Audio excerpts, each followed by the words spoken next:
মুশাজারাতে সাহাবাত আপনারা বুঝেছেন যে হযরত ওসমান রাদিয়াল্লাহু তাআলা আনহুর শাহাদাতের পর থেকে কিছু সমস্যা হয়েছে।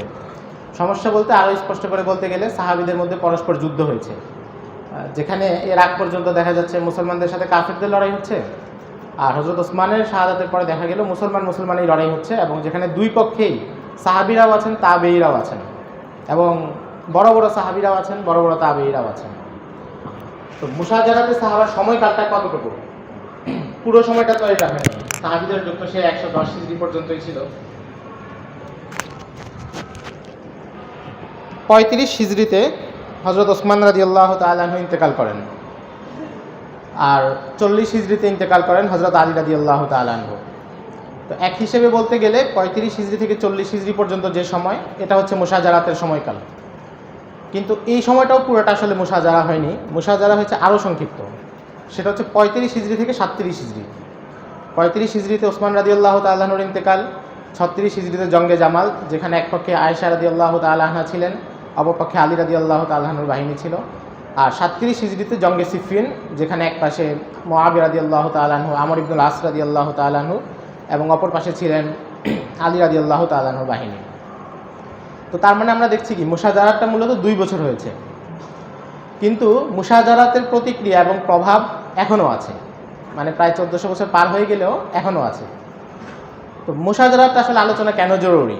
একটা ঘটনা সেখানে ঘটেই গেছে, এবং ইমাম শাআবী রাহিমাহুল্লাহ আরও পরে এসে বলেছেন যে মুশাজারাতে যা ঘটে গেছে, যত রক্ত ঝরেছে, এটার কোনো কিসাস হবে না এবং এটার কোনো বদলা নেই, এটা নিয়ে আলোচনারও কিছু নেই। তো তাহলে এত পরে এই আলোচনাগুলো কেন দরকার? কারণ আলোচনাটা তো আসলে অস্বস্তিকর। আপনি এখানে একটু যদি অসতর্ক থাকেন, আপনি যে কোনো এক পক্ষে ঝামেলা করে ফেলবেন। আপনি যদি আলী রাদিয়াল্লাহু তাআলা আনহুর পক্ষে একটু বেশি বলতে গিয়ে মুআবিয়া রাদিয়াল্লাহু তাআলা আনহুর ব্যাপারে মুখ খোলেন, তাহলে ওখানে একজন সম্মানিত সাহাবীর সম্মানে আঘাত করা হবে। আবার যদি মুআবিয়া রাদিয়াল্লাহু তাআলা আনহুকে রক্ষা করতে গিয়ে আলী রাদিয়াল্লাহু তাআলা আনহুর ব্যাপারে মুখ খোলেন, এখানেও একই সমস্যা হবে। এবং এটা অনেকের হয়, অনেকে ইনসাফ করতে না পেরে, জায়গাটা আসলেই কঠিন, মানে খুব পিচ্ছিল রাস্তায় আপনি চলতে গেলে যে কোনো মুহূর্তে যেমন পদচ্যুত হওয়ার সম্ভাবনা থাকে, এখানেও ঠিক তাই দেখা গেছে। এবং মুশাজারাতের আরও পরের পর্যায়ে, অর্থাৎ কারবালার ঘটনায় যেটা দেখা যায় যে কেউ কেউ হযরত মুআবিয়া রাদিয়াল্লাহু তাআলা আনহুকে বাঁচানোর জন্য ইয়াজিদের এমন প্রশংসা করে যেটা হযরত হুসাইন রাদিয়াল্লাহু তাআলা আনহুর নিন্দা হয়ে যায়।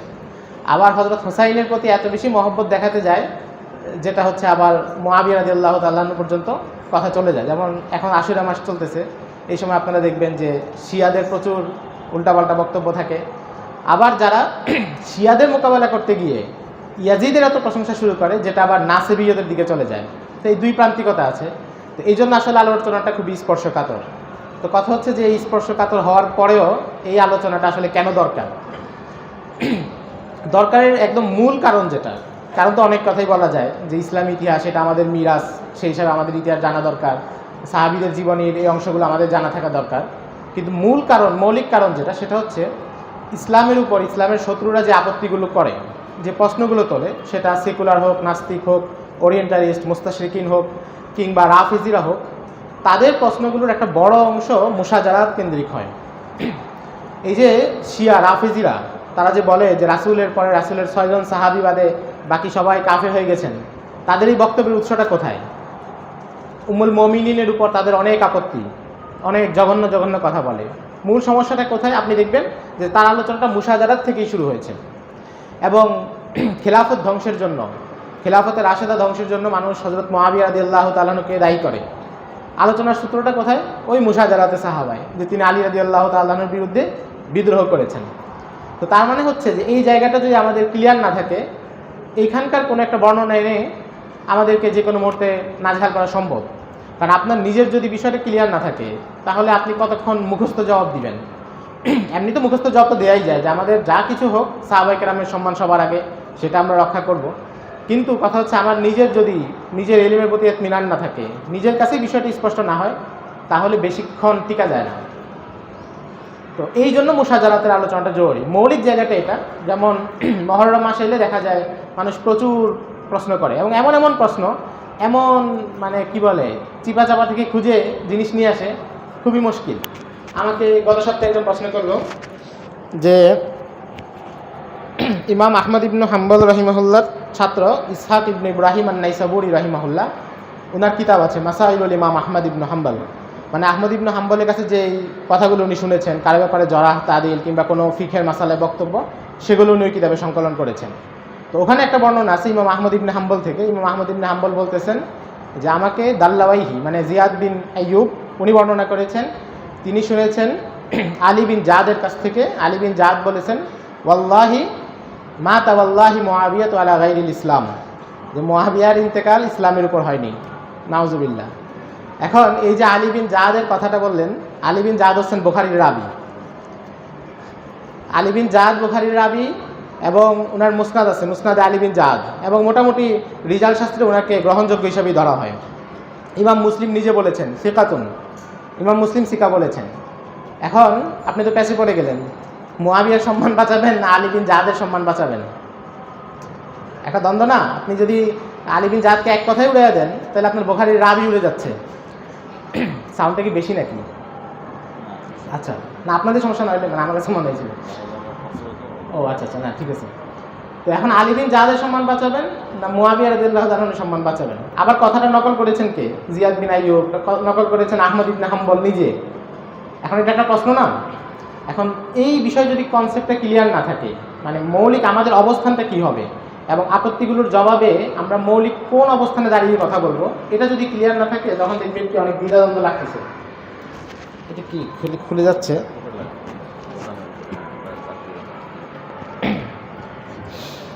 তো এই ধরনের অনেক প্রশ্ন করে, যেমন সহিহ বুখারীতে একটা বর্ণনা আছে আম্মার ইবনে ইয়াসির রাদিয়াল্লাহু তাআলা আনহুকে নবীজি বলেছেন তাকতুল হুলফিয়াতুল বাগিয়া, যে তাকে বিদ্রোহীদের একটা দল হত্যা করবে, ইয়াদউহুম ইলাল জান্নাতি ওয়া ইয়াদউনাহু ইলান নার। আম্মার তাদেরকে জান্নাতের দিকে ডাকবে আর তারা আম্মারকে জাহান্নামের দিকে ডাকবে।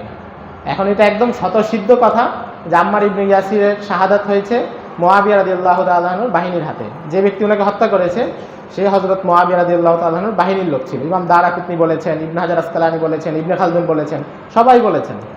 এখন আপনি কি বুখারীর হাদিস রক্ষা করবেন নাকি হযরত মুআবিয়া জাহান্নামের দিকে ডাকছেন সেখান থেকে রক্ষা করবেন? মানে এটা উভয় সংকট। মানে যদি বিষয়টা জানা না থাকে তাহলে দেখবেন এটা একটা উভয় সংকট, এবং এই উভয় সংকটের পরে অনেকে হাদিসকে অস্বীকার করে ফেলেন। মানে কেউ কেউ হযরত মুআবিয়া রাদিয়াল্লাহু তাআলা আনহুর পক্ষে বাঁচানোর জন্য ওনারা বলেন যে না, হাদিসটাই সহিহ না। তো এগুলো হচ্ছে যে ঝামেলাটা কোথায় হয়, যে যদি আমার কাছে স্পষ্ট না থাকে তখন হচ্ছে আমি গায়ের জোরে কিছু একটা বলতে হয়। তো এই জন্য আমাদের কাছে মৌলিকভাবে এই বিষয়গুলো ক্লিয়ার থাকা দরকার। অনেক মানে মুশাজারাত তো আমি দুইটা বললাম, মানে এই ধরনের প্রচুর প্রশ্ন আছে। যেমন নবীজি একটা হাদিসে বলেছেন যে আমার স্ত্রীদের মধ্যে একজনকে দেখে বাওয়াব নামক স্থানের কুকুর ডাকবে। তো এটা হচ্ছে উম্মুল মুমিনিন যখন বসরায় যাচ্ছিলেন সেনাবাহিনী নিয়ে, তো পথে উনি ওই স্থানে আসার পরে কুকুর ডাকা শুরু করছে, তখন উম্মুল মুমিনিনের ওই হাদিসের কথা মনে পড়ছে। তো এটা দিয়ে শিয়ারা বলে যে এই যে নবীজি যে কথা বলছেন ওইটাই তো হলো, ওনাকে দেখে কুকুরও ডাকছে। এখন এই ব্যাখ্যা থেকে বাঁচানোর জন্য আবার অনেকে কি হাদিসটি অস্বীকার করে ফেলে যে না এই হাদিস সহিহ না, অথচ হাদিস সহিহ, অনেক কিতাবে আছে মুহাদ্দিসিনরা সহিহ বলেছেন। তার মানে ব্যাপারটা কি? তার মানে ব্যাপারটা হচ্ছে যে আমাদেরকে হাদিসটা ব্যাখ্যা জানতে হবে এবং এখানে আমাদের অবস্থান কি সেটা জানতে হবে। তো আমাদের দর্শে নিজামিতে একটা যে বিষয় হয় সেটা হচ্ছে যে আমরা যখন সিয়াসিত্তা পড়ি তখন সাধারণত ফিকহি দিকটাকে আমরা গুরুত্ব দিই, মানে এখানকার হাদিসগুলো থেকে মাসলা ইসতিনবাত আমাদের মাযহাবের পক্ষে যে আলোচনা সেটা নিয়ে আলোচনা হয়। কিন্তু সিয়াসিত্তাতেও প্রচুর বর্ণনা আছে যেগুলো হচ্ছে মুশাজারাত সংক্রান্ত বর্ণনা, এটা সম্পর্কে সাধারণত বিস্তারিত এসে আলোচনা হয় না। তো তখন হয় কি যে সিয়াসিত্তার ভিতর থেকে আপনাকে কোনো বর্ণনা আনতেছে, আপনি বলতেছেন যে ভাই তারিখ ও তাবারিতে অনেক ধরনের বর্ণনা আছে, আল বিদায়া ওয়ান নিহায়াতে অনেক ধরনের বর্ণনা আছে। তো তারা বলবে ঠিক আছে তোমাকে তারিখের কিছু দিব না, হাদিস থেকেই দিচ্ছি। হাদিস থেকে কি দিচ্ছে যে মুআবিয়া রাদিয়াল্লাহু তাআলা আনহু তো সবসময় আলী রাদিয়াল্লাহু তাআলা আনহুকে গালমন্দ করতেন। দলিল কি? এই যে দেখো সহিহ মুসলিমের হাদিস, সাদ ইবনে আবি ওয়াক্কাসকে তিনি জিজ্ঞাসা করছেন যে কি খবর, আপনি আলী রাদিয়াল্লাহু তাআলা আনহুকে গালমন্দ করেন না কেন? এটা মানে কি বুঝাচ্ছে? যে তিনি এটার সাপোর্টে এবং সাদ ইবনে আবি ওয়াক্কাস কেন গালমন্দ করেন না সেটা জিজ্ঞাসা করতেছেন। তো এটা একদম মুসলিমের হাদিস, দলিল নাও। এভাবে মুশাজারাতের অনেক আলোচনা সিয়াসিত্তা থেকে তারা প্রশ্ন করে, সিয়াসিত্তার বিভিন্ন বর্ণনা এনে প্রশ্ন করে। তো আসলে এখানে মুশাজারাতের যে বিষয়টা, এখানে আপনার প্রত্যেকটা আলাদা আলাদা জবাব জানার দরকার নাই। আপনার যদি মৌলিক কিছু জিনিস আপনার সামনে থাকে এবং সেটা আপনি আত্মস্থ করতে পারেন তাহলে দেখবেন যে সব শাখা প্রশাখা ওখান থেকেই ফেলে দিতে পারতেছেন। মানে ওই যে ফাআলা ফাআলা ওজন যদি মুখস্থ করেন, এবার যেই শব্দই আসে এখানে ফেলে তো ভেঙে করে নিতে পারবেন, এমন হচ্ছে আর কি মূল বিষয়টা। মুশাজারাতের আমরা ইতিহাসটা আলোচনার পূর্বে আমরা কয়েকটা মূলনীতি বলি যে আসলে মূলনীতিটা কী হবে। মুশাজারাত সংক্রান্ত যে সাহাবায়ে কেরাম এই পারস্পরিক যুদ্ধ বিদ্রোহ যাই হলো, সেটা হলো একদম প্রথম মূলনীতি হলো যেখানে উভয় পক্ষ যারাই ছিলেন তারা সবাই মুস্তাহিদ ছিলেন, তারা তাদের ইজতিহাদের ভিত্তিতে সিদ্ধান্ত নিয়েছেন, লড়াই করেছেন, এবং এই ইজতিহাদের ভিত্তিতে কারো ইজতিহাদ সঠিক ছিল, কারো ভুল ছিল। কাদের ইজতিহাদ সঠিক ছিল সেটাও আহলুস সুন্নাহ ওয়াল জামাতের ইমামরা বলে গেছেন, সেটা আমরা পরে বলবো। কিন্তু কোনো পক্ষকে গালমন্দ করার, দোষারোপ করার, অপরাধী মনে করার সুযোগ নেই। বিষয়টা কি আপনারা বুঝতে পারছেন? অর্থাৎ উভয় পক্ষের ইজতিহাদ ছিল, কোনো পক্ষকে আমরা গালমন্দ করব না। কারো পক্ষে গিয়ে আরেক পক্ষকে গালমন্দ করা এবং কারো পক্ষে শুধু এই জন্যই যাওয়া, একটা তো হচ্ছে যে আপনি যখন আলোচনা করবেন তখন আপনি বলে দিবেন যে উনার সিদ্ধান্ত সঠিক ছিল, আর আরেকটা হচ্ছে যে আপনি উনার সিদ্ধান্ত সঠিক ছিল বলার ইচ্ছা করছেন কেন, যেন আরেকজন যে ভুল ছিল ওটা একটা আক্রমণ করার সুযোগ পান, এই জন্য বলার সুযোগ নেই। এটা হচ্ছে প্রথম মূলনীতি। দ্বিতীয় মূলনীতি হলো যে একদিকে যখন সাহাবী থাকে আর অপর দিকে অনেক বড় ইমাম, ফকিহ, মুফাসসির, মুহাক্কিক, মুদাক্কিক, মুহাদ্দিস, অনেক বড় মানুষ, উনার কোনো মন্তব্য যদি সাহাবায়ে কেরামের বিরুদ্ধে থাকেও, তো আপনি ওই ইমামকে বাঁচানোর টেন্ডার নেওয়ার কোনো দরকার নেই, ইমামকে বাঁচানোর ঠিকাদারি নেওয়ার কোনো দরকার নেই। আপনি বাঁচাবেন সাহাবীকে। যেমন আমি আলী ইবনে জাদের বর্ণনার কথা বললাম, তো আলী ইবনে জাদের এই বর্ণনা কোনো ইমাম বাঁচান নাই, বরং সবাই তার ব্যাপারে বলে গেছেন যে না, এই লোক ঝামেলা। ইমাম আহমদ ইবনে হাম্বল বলছেন যে তার কাছ থেকে আমি হাদিসই লিখবো না, উনি ওনার ছেলেকেও নিষেধ করছেন যে তুমি যে হাদিস লিখো না।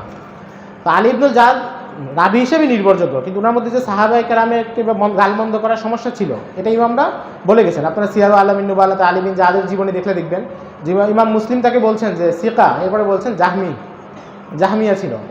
এবং উকাইলি রাহিমাহুল্লাহ, কিতাবুদ দুআফার লেখক যিনি, তিনিও বলছেন যে না, এই লোকের ঝামেলা আছে, এই লোক থেকে করা যাবে না, সব নির্ভরযোগ্যভাবে নেওয়া যাবে না। কিন্তু আমাদের অনেক সময় হয় কি যে কোনো ইমামের বক্তব্য আনলে কেউ আমরা একটু টেনশনে পড়ে যায় যে এত বড় ইমাম কি ভুল কথা বললেন নাকি। এই ভুলটা কখনো করা যাবে না। সাহাবায়ে কেরামের সম্মান কোরআনে ঘোষণা হয়েছে, এরপরে যদি কোনো ইমাম, অনেক লেখকের লেখায় পাওয়া যায়, তো তাদের লেখাকে আমার প্রমাণ করার দরকার নেই, প্রমাণ করার সুযোগই নেই। সাহাবায়ে কেরামের সম্মান কোরআনুল কারিমে ঘোষণা হয়ে গেছে। এখন কোনো বড় ইমাম তিনি যদি সাহাবায়ে কেরামের ব্যাপারে কোনো বিরূপ মন্তব্য করেন, এটা হলো তার দুর্বলতা, এটা সাহাবায়ে কেরামের দুর্বলতা না। বুঝতে পারছেন? যত বড় ইমাম সাহাবায়ে কেরামের উপর মন্তব্য করবেন তা আপনি কি বলবেন? যেটা ওনার জাল্লাত, এটা ওনার পদস্খলন। কিন্তু ওনার এই বক্তব্য সাহাবায়ে কেরামের না। যেমন যেহেতু আপনাদের দর্শী আলোচনা, ওই জন্যই বলি, পাকিস্তানের সৈয়দ আবুল আলা মওদুদি রাহিমাহুল্লাহ, উনি একটা বই লিখেছেন খিলাফত মুলুকিয়ত। তো এই বইতে উনি কিছু ঝামেলা করেছেন মুশাজারাত সংক্রান্ত আলোচনায়। তো এটার জবাব পরে তাদের ওলামায়ে দেওবন্দের পক্ষ থেকেও দেওয়া হয়েছে, তাদের পক্ষ থেকেও দেওয়া হয়েছে। তো তাদের পক্ষ থেকে যারা জবাব দিয়েছে তাদের মানসিকতাটা কী ছিল? তাদের মানসিকতা ছিল যে মওদুদি সাহেব যে সঠিক বলছেন এটা প্রমাণ করতে হবে, এটার পক্ষে তারা হাজারটা দলিল একত্র করেছেন। অথচ উচিত তো ছিল যে সাহাবায়ে কেরামের সম্মান রক্ষার পক্ষে আপনি হাজারটা দলিল উপস্থাপন করবেন, এটা না। মূল কাজ কি? সাহাবায়ে কেরামের সম্মান রক্ষা করা। মওদুদি সাহেব ভুল করতেই পারেন, তুমি তো উম্মার সাধারণ একজন মানুষ। তো এই জিনিসটা আমাদের মাথায় রাখতে হবে যে কারো মন্তব্য দেখে ঘাবড়ানো যাবে না। তো প্রথম মূলনীতি কি বললাম যে দুই পক্ষে ইজতিহাদ ছিল। দ্বিতীয় মূলনীতি যে কোনো আলেমের বক্তব্য দিয়ে তাদের কাউকে করা যাবে না। 3 নম্বর মূলনীতি, সাহাবায়ে কেরামের মধ্যে ফজিলতের ক্ষেত্রে যে স্তর ছিল এটা তো আপনারা জানেন। প্রথমে খোলাফায়ে রাশেদা, তারপরে আশারায়ে মুবাশশারা, এই স্তরটাকেও মানতে হবে। এই স্তরটার ক্ষেত্রে আমাদের যে আকীদা সেটাই আমরা ফলো করব। 4 নম্বর, ইতিহাসের কোনো কিতাবে বা কোনো ইমামের কোনো কিতাবে কোনো বর্ণনা থাকার অর্থ এটা না যে ওই ইমাম এই কথার সাথে একমত। মানে কোনো বর্ণনা আছে বলেই আপনি যদি মনে করেন যে এত বড় হুজুরের কিতাবে আছে, বর্ণনা কি? যেমন দেখেন, উদাহরণস্বরূপ বলি, আমরা যদি এখন একটা বই লিখি তাহলে কোনো নাস্তিকের কথাও তো আমি কোট করতে পারি, এখানে উদ্ধৃতি দিতে পারি যে অমুক নাস্তিক এই কথাটা বলে। এখন তার মানে কি আমি তার কথার সাথে একমত? যেমন ওই যে আলী বিন জাদের যে বর্ণনার কথা বললাম, ইমাম আহমদ উনার এই বর্ণনাটা নকল করছেন শুধু এই জন্য যে এই লোক এই ধরনের চিন্তা করে, এটা প্রমাণের জন্য, তার কথা সত্যায়নের জন্য না। মানুষ যখন কারো কথা উদ্ধৃত করে তখন প্রথম একটা মৌলিক উদ্দেশ্য থাকে, হয়তো তাকে রদ করবে এই জন্য আগে কথাটা উদ্ধৃত করছে, অথবা ওই লোক কী চিন্তা করে সেটা বোঝানোর জন্য এই কথাটা উদ্ধৃত করে। যেমন আমরা বললাম যে বাংলাদেশের অমুক অধ্যাপক তিনি এটা বলেন, তার মানে কি সে যে চিন্তা করে এটা চিহ্নিত করতেছি এই জন্য।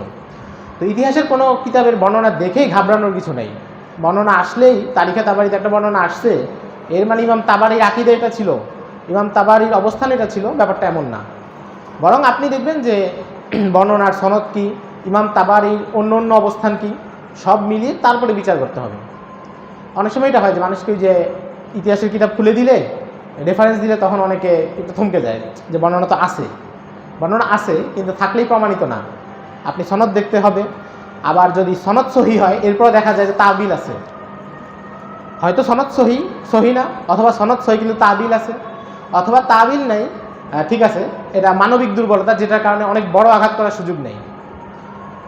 পঞ্চম মূলনীতি যে আসলে সাহাবায়ে কেরাম সম্পর্কে নেতিবাচক যে বর্ণনাগুলো আছে, নেতিবাচক বর্ণনা এগুলো মোটামুটি 90 থেকে 92 ভাগই বানানো।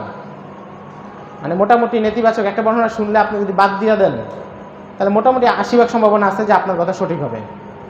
মানে বেশিরভাগই বানোয়াট, 90 থেকে 92 ভাগ। বাকি 3 থেকে 4 ভাগ আছে যেগুলোর তাবিল আছে। যেমন তারা খুব একটা বর্ণনা আনে শিয়ারা এবং শিয়া প্রভাবিত লোক যারা, যে মুআবিয়া রাদিয়াল্লাহু তাআলা আনহু যে নবীজি বলছেন একবার কয়েকবার ডাকছেন, উনি খাবার খাচ্ছিলেন, উনি আসেন নাই, পরে নবীজি বলছেন তার পেট কখনো পূর্ণ না হোক।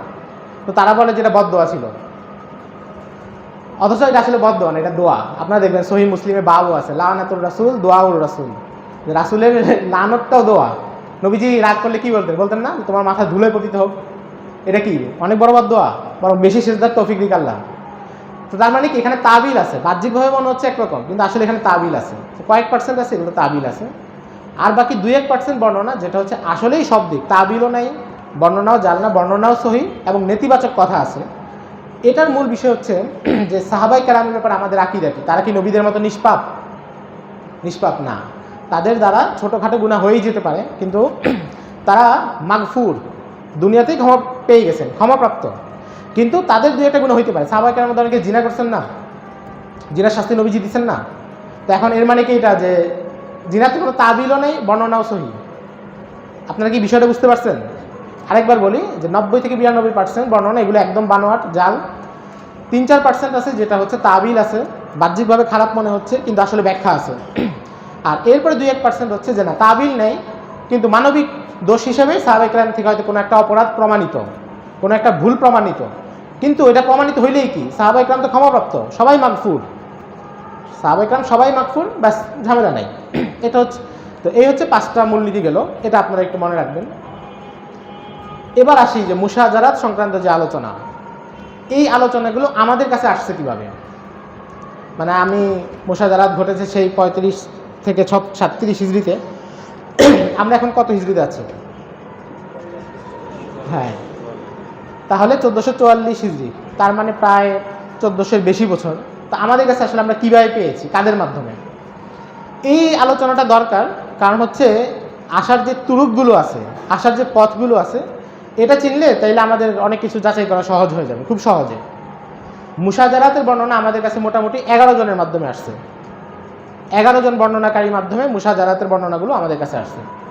এই 11 জনের মধ্যে ভালো মানুষ আছে, খারাপ মানুষও আছে। 11 জনের প্রথম 4 জন এরা হচ্ছে খুবই বাজে লোক, মানে খুবই খারাপ লোক এবং খুবই দুর্বল মানুষ, এদের বর্ণনা নেয়ারই সুযোগ নেই।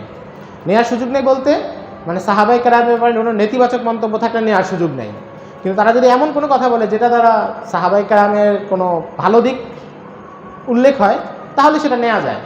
আপনারা তো একটা বিষয় জানেন যে হাদিসের ক্ষেত্রে মুহাদ্দিসিনরা হাদিসের সনদ মতন এগুলো যেভাবে যাচাই করেন এবং যেভাবে শক্তভাবে ধরেন, তারিখের ক্ষেত্রে এমন না, তারিখের ক্ষেত্রে ছাড় আছে, এবং তারিখের ক্ষেত্রে যদি ছাড় না দেন তাহলে আর তারিখই থাকে না। এখানে এই পাকিস্তানের একজন বড় আলেম এবং ইতিহাস লেখক মাওলানা ইসমাইল রেহান, উনি একটা সুন্দর উদাহরণ দিয়েছেন। কিছুদিন আগে উনি জামিয়া বিন্নুই টাউনে একটা আলোচনা করেছেন, তো ওই আলোচনায় শুনলাম সুন্দর। তো উনি বললেন যে ওখানকার উদাহরণ দিয়েছেন যে এখানকার রাস্তায় ধরেন একটা ঘটনা ঘটছে, হয়তো একটা গাড়ি অ্যাক্সিডেন্ট হয়েছে বা কিছু হয়েছে। তো এখন মাদ্রাসার শাইখুল হাদিস সাহেবকে যদি জিজ্ঞাসা করা হয় যে এখানে কী ঘটছে, তো উনি কী বলবেন যে একটা অ্যাক্সিডেন্ট ঘটছে, 1-2 জন মানে মারা গেছে, এর বেশি কিন্তু উনি বলতে পারবেন না, কারণ উনি তো আসলে ঘটনাস্থলে জানেন, উনি দর্শ তাদরিস, ওনার নিজের ব্যস্ততায়। কিন্তু মাদ্রাসার যে দারোয়ান, যে বাবুর্চি, তাকে জিজ্ঞাসা করলে অনেক কথা জানা যাবে, যে অ্যাক্সিডেন্ট করছে তার গায়ে লাল শার্ট ছিল, অ্যাক্সিডেন্ট করার সময় ঘড়ি কয়টা ছিল, রাস্তার ওই পাশে কয়জন মানুষ ছিল, সব বিস্তারিত বলবে। কিন্তু আপনি বলেন যে মাদ্রাসার শাইখুল হাদিস সাহেবের যেই মেধা আর দারোয়ানের মেধা, দুজনের মেধা কি এক? দুজনের জব্দ কি এক? দুজনের আদালত কি এক? এখন তাহলে ব্যাপারটা কি? আপনি যদি শুধু আদালত জব্দ এগুলোর উপরে ভিত্তি করে বর্ণনা নিতে চান, তাহলে শাইখুল হাদিস সাহেবের এক লাইনে বর্ণনা থাকতে হবে যে অ্যাক্সিডেন্ট ঘটছে, 2 একজন মারা গেছে। আর যদি পুরো ঘটনা সাজাইতে চান, তাহলে দারোয়ানের বর্ণনাটাও নিতে হবে, যার আদালত ওই পর্যায়ে না, কিন্তু সে বলতেছে অনেক বেশি। তো এখন হাদিসের ক্ষেত্রে তো আমাদের নবীজি বলছেন অল্প, বাস ওখানে কঠোরতা করার সুযোগ আছে। কিন্তু তারিখের ক্ষেত্রে এত বড় বড় ঘটনা যদি দুর্বল বর্ণনাকারীদের কাছ থেকে আপনি না নেন, তাহলে তো আর থাকতেছে না, তাহলে আর থাকবেই না।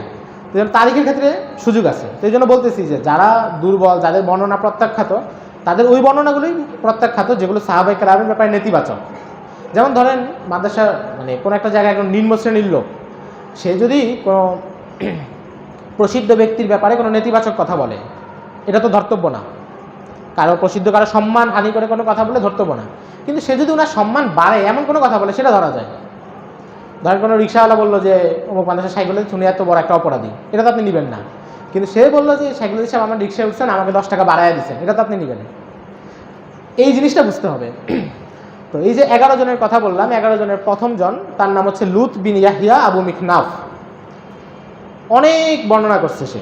আবু মিখনাফ মুশাজারাতে সাহাবার প্রচুর বর্ণনা করেছে, এবং মুশাজারাতে সাহাবা ছাড়াও কাদিসিয়া, ইয়ারমুক, মুসলমানদের যে পারস্য অভিযান, সিরিয়া অভিযান, এগুলো নিয়ে তার প্রচুর বর্ণনা আছে, এবং তার অনেক কিতাব আছে। ইবনুন নাদিমের আল ফিহরিস্ত কিতাবে তার অনেক কিতাবের তালিকা দেওয়া আছে, সবগুলো এখন পাওয়া যায় না, অনেকগুলো পাণ্ডুলিপি আকারে আছে, অনেকগুলো সন্ধান পাওয়া যায়নি। তো এই লুত বিন ইয়াহিয়া আবু মিখনাফ, তার সম্পর্কে জারাহ তাদিলের ইমামদের সবার বক্তব্য হচ্ছে যে তার বর্ণনা নেওয়া যাবে না। মারাত্মক ধরনের শিয়া ছিল, মিথ্যুক ছিল। এবং ইয়াহিয়া ইবনু মাইনকে এক রাবি সম্পর্কে জিজ্ঞাসা করা হয়েছে যে ওই রাবিটা কেমন, তো উনি বলতেছেন, আরে সে তো আবু মিখনাফের চেয়েও মিথ্যাবাদী। তার মানে মিথ্যুক এই তুলনা দেওয়ার জন্যই তাকে ব্যবহার করা হইতো, যে সে তো অমুকের মানে ফেরাউনের চাইতে বড় ফেরাউন, বলে না এমন আর কি।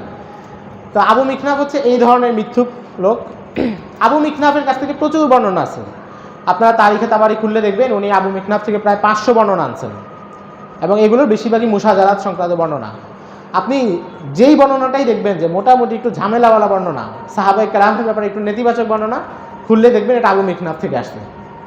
যেমন কয়েকদিন আগে একজন আমাকে দেখালেন যে আল বিদায়া ওয়ান নিহায়াতে একটা বর্ণনা, যে মুআবিয়া রাদিয়াল্লাহু তাআলা আনহু নার ইন্তেকালের আগে ইয়াজিদকে ওসিয়ত করে গেছেন যে আব্দুল্লাহ ইবনে জুবাইর লোকটাকে ঘাড়ের মধ্যে আঘাত করো, নাহলে সে সামনে রাখতে পারবে না। তো ওই লোক আমাকে বললো যে আল বিদায়া ওয়ান নিহায়াতে এটা আছে। তো আমি খোলার আগে আমি বলছি, মনে মনে ভাবছি যে এটা মনে আবু মিখনাফের রাওয়ায়াত হবে। পরে খুলে দেখি যে উনি আবু মিখনাফের সনদে উল্লেখ করছেন। তা আমি যে আপনাদেরকে মূলনীতিটা কেন বলতেছি, কারণ যে আপনি আবু মিখনাফ সম্পর্কে অবস্থান যদি ক্লিয়ার থাকে, দুনিয়ার যে কিতাব বানুক, আপনি যদি দেখেন যে আবু মিখনাফ সনদে আছে, আপনার কাছে ক্লিয়ার যে এটা নেওয়ারই কোনো সুযোগ নেই। দ্বিতীয় বর্ণনাকারী, একটু পানি খাওয়া যাবে?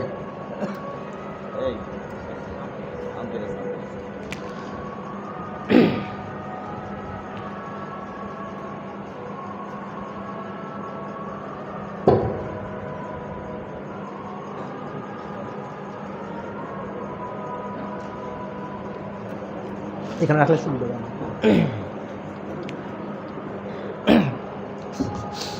দ্বিতীয় বর্ণনাকারী মোহাম্মদ ইবনে সাহেব কালবি। এরা সব হিজরি 2য় শতাব্দীর ভিতরে মানুষ। আবু মিখনাফের ইন্তেকাল 150 হিজরির পরে। হিশাম বিন মোহাম্মদ বিন সাহেব কালবি, এই লোক হচ্ছে দ্বিতীয় বর্ণনাকারী, একই রকম মিথ্যুক, প্রতারক, শিয়া। তো মোহাম্মদের ছেলে হচ্ছে হিশাম, হিশাম বিন মোহাম্মদ বিন সাহেব কালবি, 3 নম্বর রাবি। প্রথমটা তো বললাম আবু মিখনাফ, মোহাম্মদ বিন সাহেব কালবি, 3 নম্বর হিশাম বিন মোহাম্মদ বিন সাহেব কালবি। বাপ বেটা দুইজনই একই নৌকার মাঝি। বা আমি যেগুলো বলতেছি এগুলো হচ্ছে সবই আপনাদের জরাত আদিল শাস্ত্রের কিতাবের মূল খোলাসাটা বলতেছি। আপনাদের সামনে তো কিতাব আছে, আপনারা এটা মুরাজাত করে নিতে পারবেন ইনশাআল্লাহ। 4 নম্বর হচ্ছেন ওয়াকিদি। ইমাম ওয়াকিদির কথা আপনারা জানেন, ফুতুহুস শামের লেখক। তো উনার বেশিরভাগই বর্ণনাই উল্টাপাল্টা, মানে আমি এমনি বলতেছি আর কি, শাস্ত্রীয়ভাবে বলতেছি না, আমার যেমন মুখে আসতেছে সেভাবে বলতেছি। বেশিরভাগ বর্ণনাই দুর্বল, প্রত্যাখ্যাত, এবং ইমামরা বলছেন যে না, ওনার এইসব বর্ণনা নেওয়ার সুযোগই নেই, যেখানে নেতিবাচক কথা বলছেন। তো এই যে প্রথম 4 জন, এরা হচ্ছে খুবই দুর্বল, এবং এদের তো নেওয়ারই সুযোগ নেই। মিথ্যুক আছে, প্রতারক আছে, এদের মধ্যে নেওয়ার সুযোগ নেই। 5 নম্বর হচ্ছেন ওমর বিন সাব্বাহ। উনি অনেক বড় মুহাদ্দিস ছিলেন, ইমাম ইবনে মাজার ওস্তাদ ছিলেন এবং ইমাম দারাকুতনি সহ অন্যরা ওনাকে সিকা বলেছেন এবং ওনার কিতাব আছে তারিখুল মাদিনাতুল মুনাওয়ারা, তারিখুল মাদিনা নামে প্রসিদ্ধ। তো ওমর বিন সাব্বাহ নির্ভরযোগ্য এবং ওনার সনদে অনেকগুলো বর্ণনা আসছে মুশাজারাতে, এগুলো গ্রহণযোগ্য। কয়জন গেল? 5 জন। 6 নম্বর ইবনে শিহাব জুহরি, হিজরি প্রথম শতাব্দীর অনেক বড় মুহাদ্দিস, আপনারা জানেন। ইমাম বুখারীর ওস্তাদ ইমাম আলী ইবনুল মাদিনী রাহিমাহুল্লাহ ওনার কিতাব ইলালুল হাদিসে বলছেন যে নাজার তুইজাল ইসনাদ ইয়াদুরু আলা সিত্তাতিন, যে হাদিসের যত সনদ আছে এটা 6 জনের উপর ঘুরে। ফালি আহলিল মাদিনা ইবনে শিহাব আজ-জুহরি, আহলে মদিনার সনদটা ইবনে শিহাব জুহরির উপরে ঘুরে। মানে পরে এসে হাদিসের সব সনদ অনেক বড় হচ্ছে, কিন্তু সব সনদের গোড়ায় 6 জন, 6 জনের প্রথম জন ইবনে শিহাব জুহরি, অনেক বড় মুহাদ্দিস এবং উনার থেকে অনেক মুশাজারাতের বর্ণনা আছে, এগুলো গ্রহণযোগ্য। কিন্তু এখানে একটু কথা আছে, সেটা হচ্ছে ইবনে শিহাব জুহরি মুশাজারাতের কিছু বর্ণনা উনি এনেছেন মুরসাল আকারে। মুরসাল মানে তো আপনারা জানেন যে রাবি এমন একটা ঘটনা বর্ণনা করতেছে যেই সময় সে উপস্থিত ছিল না, আবার সেই ঘটনাটা কার মাধ্যমে জানছে ওই সনদটাও বলতেছে না। মোটাটাকে সংজ্ঞা দিলাম, যেমন ধরেন আমি বললাম যে মুক্তিযুদ্ধের সময় আমার কাকা এই জিনিসটা দেখছেন, আমার চাচা আমাকে বলছেন মুক্তিযুদ্ধে এটা ঘটছে। তো আমি মুক্তিযুদ্ধের একজন প্রত্যক্ষদর্শীর জবানে আপনাদেরকে ঘটনাটা শোনাচ্ছি। আর আরেকটা হলো যে আমি বললাম যে মুক্তিযুদ্ধের সময় এটা ঘটছে। এখন মুক্তিযুদ্ধের সময় ঘটনাটা কেমনে ঘটছে আমি তো ছিলাম না, কার কাছে শুনছি সেটাও বলতেছি না, এটা হচ্ছে মুরসাল, ইরসাল বলে। এখন মুরসাল আবার সবার মুরসালের এক মান না, এটা আপনারা উলুমুল হাদিসে যারা আছেন জানেন। মুরসালের মান ব্যক্তিভেদে ওঠানামা করে, রাবি সিকা হলেও তার মুরসালের মান ওঠানামা করতে পারে। তো ইবনে শিহাব জুহরির মুরসাল আবার দুর্বল, এবং ইয়াহিয়া ইবনু মাইন তো একটু কঠোরভাবেই বলছেন যে ইরসাল জুহরি হুয়া বিমানজিলাতির রিহ, যে ইবনে শিহাব জুহরির যে মুরসাল এটা হলো বাতাসের মতো, কোনো ভ্যালু নেই। তো এখন আপনি এই যে ইবনে শিহাব জুহরির কাছ থেকে বর্ণনা পেলেই নেবেন কি নেবেন না, এটা আগে দেখতে হবে যে উনি কি মুরসাল আকারে বলছেন না সনদ সহ বলছেন। যদি মুরসাল আকারে বলেন তাহলে আপনি বুঝবেন যে এখানে ঝামেলা আছে, এবং আসলেই ইবনে শিহাব জুহরি যেখানে যেখানে মুরসাল আকারে বলছেন ওইখানে এখানে বর্ণনায় ঝামেলা আছে, আর যেখানে সনদ সহ বলছেন ওখানে কোনো ঝামেলা নেই। তো ইবনে শিহাব জুহরির ক্ষেত্রে এটা চিন্তা করে বর্ণনা নিতে হবে। কয়জন বললাম? 6 জন। আচ্ছা, 7 নম্বর হচ্ছে মোহাম্মদ বিন ইসহাক, সিরাত ইবনে ইসহাকের লেখক, ইবনে হিশামের ওস্তাদ। তো মোহাম্মদ বিন ইসহাক ওনার ক্ষেত্রে জারহ তাদিলের হচ্ছে যে হাদিস শাস্ত্রে উনি কিছুটা দুর্বল। এটা নিয়ে আবার লম্বা বহস আছে, অনেক দিরাসা আছে, সেটা ভিন্ন কথা। মোটামুটি হাদিস শাস্ত্রে একটু দুর্বল, কিন্তু ইতিহাসে নির্ভরযোগ্য, অর্থাৎ ওনার কাছ থেকে মুশাজারাতের বর্ণনাগুলো আসলে নেওয়া যায়। 8 নম্বর সাইফ বিন ওমর। সাইফ বিন ওমর সম্পর্কে ইবনে হাজার আসকালানি বলছেন যে দাইফুন ফিল হাদিস আমিদাতুন ফিত তারিখ, হাদিসে অনেক দুর্বল, ইতিহাসে অনেক মজবুত পিলার। মানে হাদিসে দুর্বল, হাদিস নেওয়ার ক্ষেত্রে চিন্তা ভাবনা করে নিতে হবে, সব দিরাসা করে নিতে হবে, কিন্তু ইতিহাসে অনেক বড় মানুষ। তো সাইফ বিন ওমর থেকেও যে বর্ণনাগুলো আছে সেগুলো নেওয়া যায়। 8 জন গেল। 9 নম্বর মোহাম্মদ ইবনে সাদ, আত-তাবাকাতুল কুবরার লেখক, যেটা তাবাকাত ইবনে সাদ নামে পরিচিত।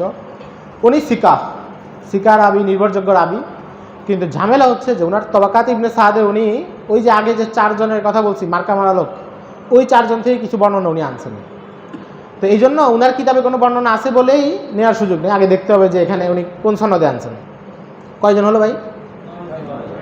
9 জন। আরেকজন হচ্ছেন আবুল হাসান মাদাইনি, উনাকে ইমাম জাহাবি সহ ওনারা সবাই সিকা বলছেন, নির্ভরযোগ্য বলছেন।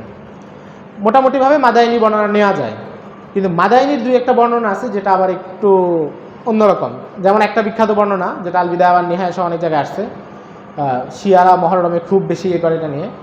সেটা হচ্ছে যে ইয়াজিদ যখন হাররায় আক্রমণ করে, মদিনায় আক্রমণ করে কারবালার ঘটনার পরে, তো মাদাইনি বলছেন যে হাররায় 3 দিনে 1000 মহিলাকে ধর্ষণ করা হয়েছে। এখন বর্ণনাটা তো আসলে একটু জটিল, মানে আপনি চিন্তা করেন হিজরি প্রথম শতাব্দীর খাইরুল কুরুনের যুগের মদিনা, সেখানে একটা বাহিনী এসে 1000 মহিলাকে ধর্ষণ করছে, ব্যাপারটা তো মানে আসলেই মানে মেনে নিতে একটু কষ্ট হয়। তো মাদাইনির এই বর্ণনার উপর আবার মুহাদ্দিসদের বিভিন্ন জনের আপত্তি আছে। বাকি মদিনায় 2-1টা ধর্ষণের ঘটনা ঘটছে, যেটা আবার সহি সনদ দ্বারা প্রমাণিত, সংখ্যাটা এত বেশি না, কিন্তু টুকটাক কিছু ঘটছে। তো মাদাইনির ব্যাপারে হচ্ছে যে মোটামুটি 90-95 নেওয়া যায়, বাকি 2-1টা বর্ণনায় একটু সতর্কতার সাথে দিরাসা করে নিতে হবে। কয়জন গেল? 10 জন। আচ্ছা, বাদ পড়লো কে?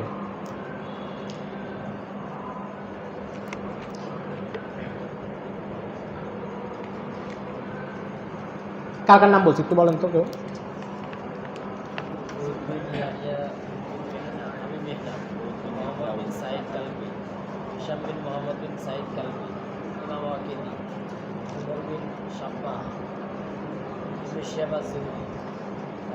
ও আচ্ছা, মনে পড়ছে, খলিফা ইবনে খাইয়াত, বুখারীর রাবি এবং অনেক বড় মুহাদ্দিস। ওনার কিতাব আছে তারিখে খলিফা ইবনে খাইয়াত। তো উনি শতভাগ নির্ভরযোগ্য মানুষ এবং ওনার যে তারিখে খলিফা ইবনে খাইয়াত আছে সেখানেও উনি শতভাগ নির্ভরযোগ্য বর্ণনাগুলো এনেছেন, একদম হাদিসের মতো মান যাচাই করে এনেছেন। এই হচ্ছে 11 জন রাবি। 11 জন পাইছেন আপনারা বুঝে? আচ্ছা, তো এই 11 জন রাবি থেকেই মুশাজারাতের বর্ণনাগুলো আমাদের কাছে আসছে। তো তার মানে আমরা কি দেখলাম, যে প্রথম 4 জন হচ্ছে এক বাক্যে ফেলে দেওয়ার মতো, আর বাকি 4 জন, কত, 7 জন, বাকি 7 জনের অনেকে আছে একদম নির্ভরযোগ্য, আর অনেকে আছে যে একটু সতর্কতার সাথে নিতে হবে তাদের। মানে এটা তো হয় যে একজন মানুষের সব কথাই তো নেওয়া যায় না, মাঝে মধ্যে কিছুটা হয়। তো মোটামুটি হচ্ছে এই 11 জন। এবার দেখি যে কোন কিতাবগুলোর মাধ্যমে আমাদের কাছে আসছে, যে কিতাবগুলো থেকে আমরা মুশাজারাতের ইতিহাসগুলো পাই, এই 11 জনের বর্ণনাগুলো কোন কিতাবগুলোতে সংকলিত হয়েছে। প্রথম কথা হলো এদের কারো কারোটা তো সিয়াসিত্তাতে সংকলিত হয়েছে। এই যে ইবনে শিহাব জুহরি, খলিফা ইবনে খাইয়াত, এদের বিভিন্ন বর্ণনা সিয়াসিত্তাতে আসছে। ওমর বিন সাব্বার বর্ণনাও আসছে। তো হাদিসের ক্ষেত্রে তো আপনারা জানেনই হাদিসের সনদ কীভাবে যাচাই করতে হবে, কীভাবে কি, সেটা তো পরিচিত আলোচনা, ওটা নিয়ে আর বেশি কিছু বলার নাই। এবং হাদিসের কিতাবের কোন কিতাবের মান কেমন সেটা তো পরিচিত আলোচনা। তারিখের কিতাবগুলো নিয়ে বলি। প্রথম কিতাব হচ্ছে তারিখে তাবারি, 310 হিজরিতে ওনার ইন্তেকাল, হিজরি 4th শতাব্দীর। মোটামুটি আমাদের সামনে অন্য যে তারিখের কিতাবগুলো আছে এগুলোর প্রধান উৎস কিন্তু তারিখে তাবারি।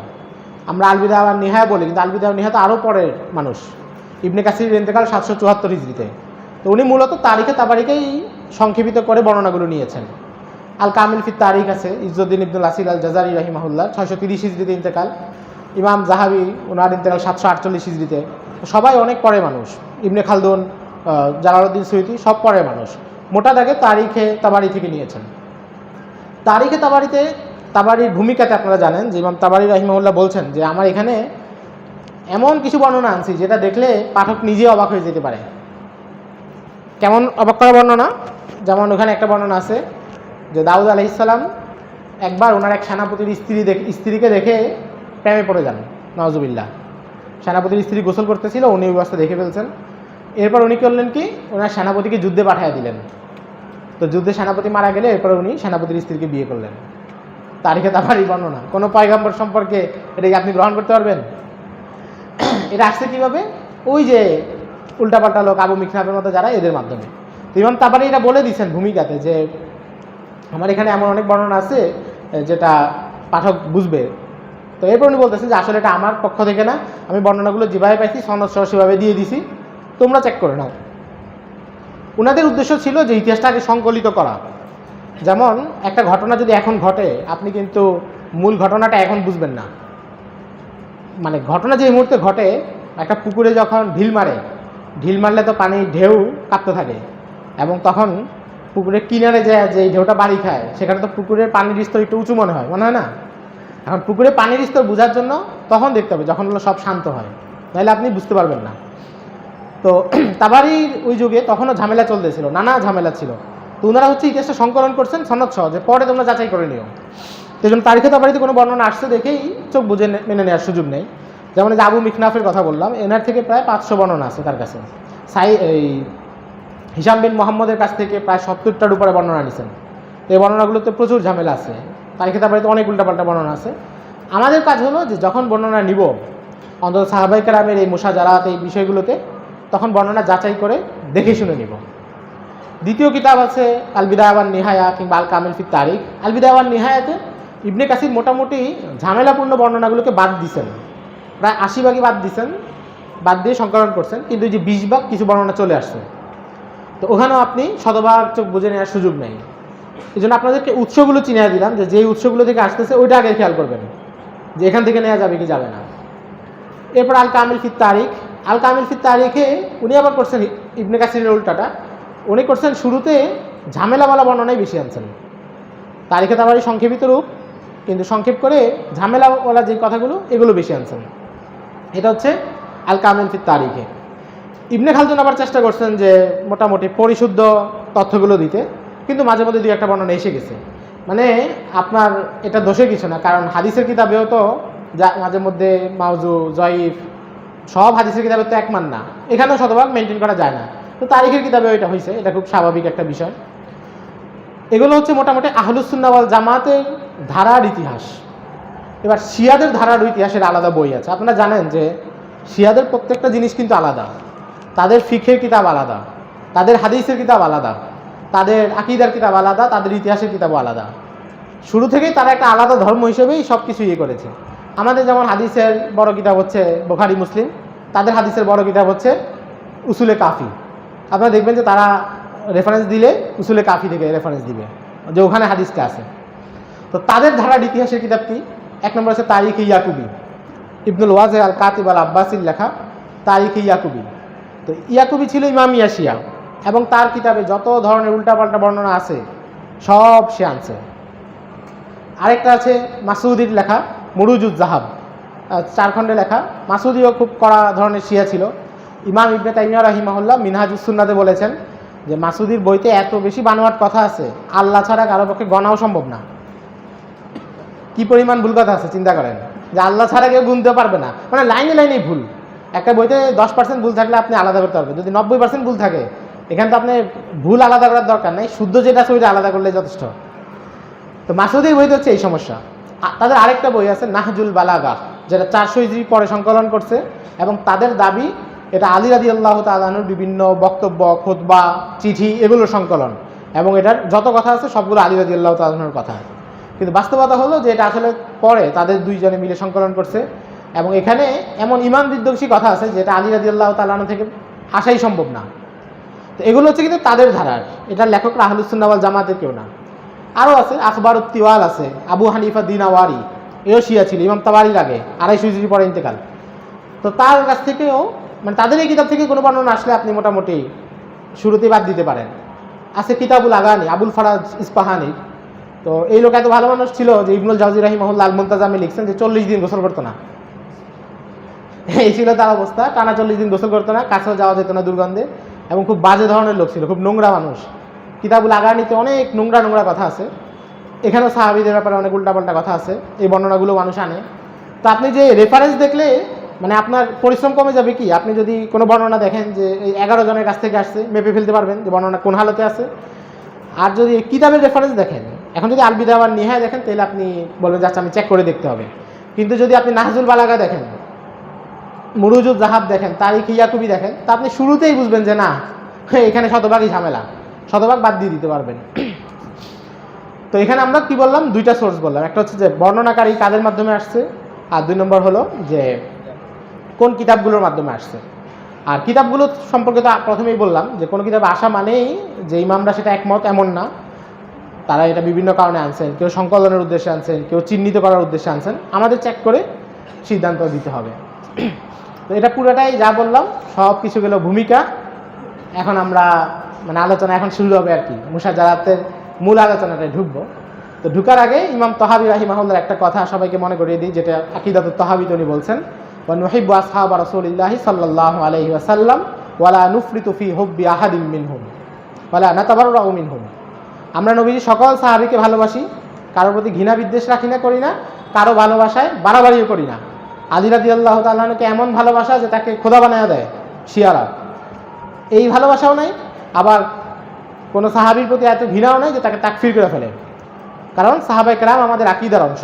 শারহু উসুলিল ইতিকাদ কিতাবে ইমাম লালকাই রাহিমাহুল্লাহ আহমদ ইবনু হাম্বল থেকে রওয়ায়াত করেছেন, তিনি বলেন ইদা রাআইতা রাজুলান ইয়াযকুরু আসহাবা রাসূলিল্লাহি সাল্লাল্লাহু আলাইহি ওয়াসাল্লাম বিসুইন ফাত্তাহিমহু আলাল ইসলাম। যদি কোনো লোককে দেখা হচ্ছে সাহাবায়ে কেরামের পর আজে বাজে কথা বলতেছে, তার ইসলাম নিয়েই প্রশ্ন তোলো।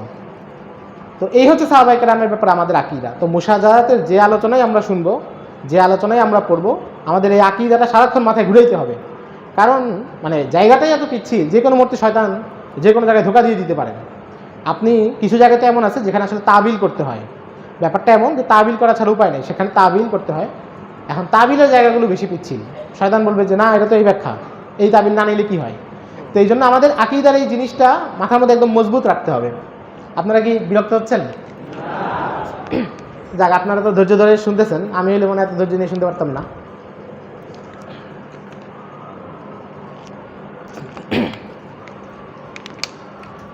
মুশাজারাত শুরু কবে থেকে বলছি? 35 হিজরি থেকে।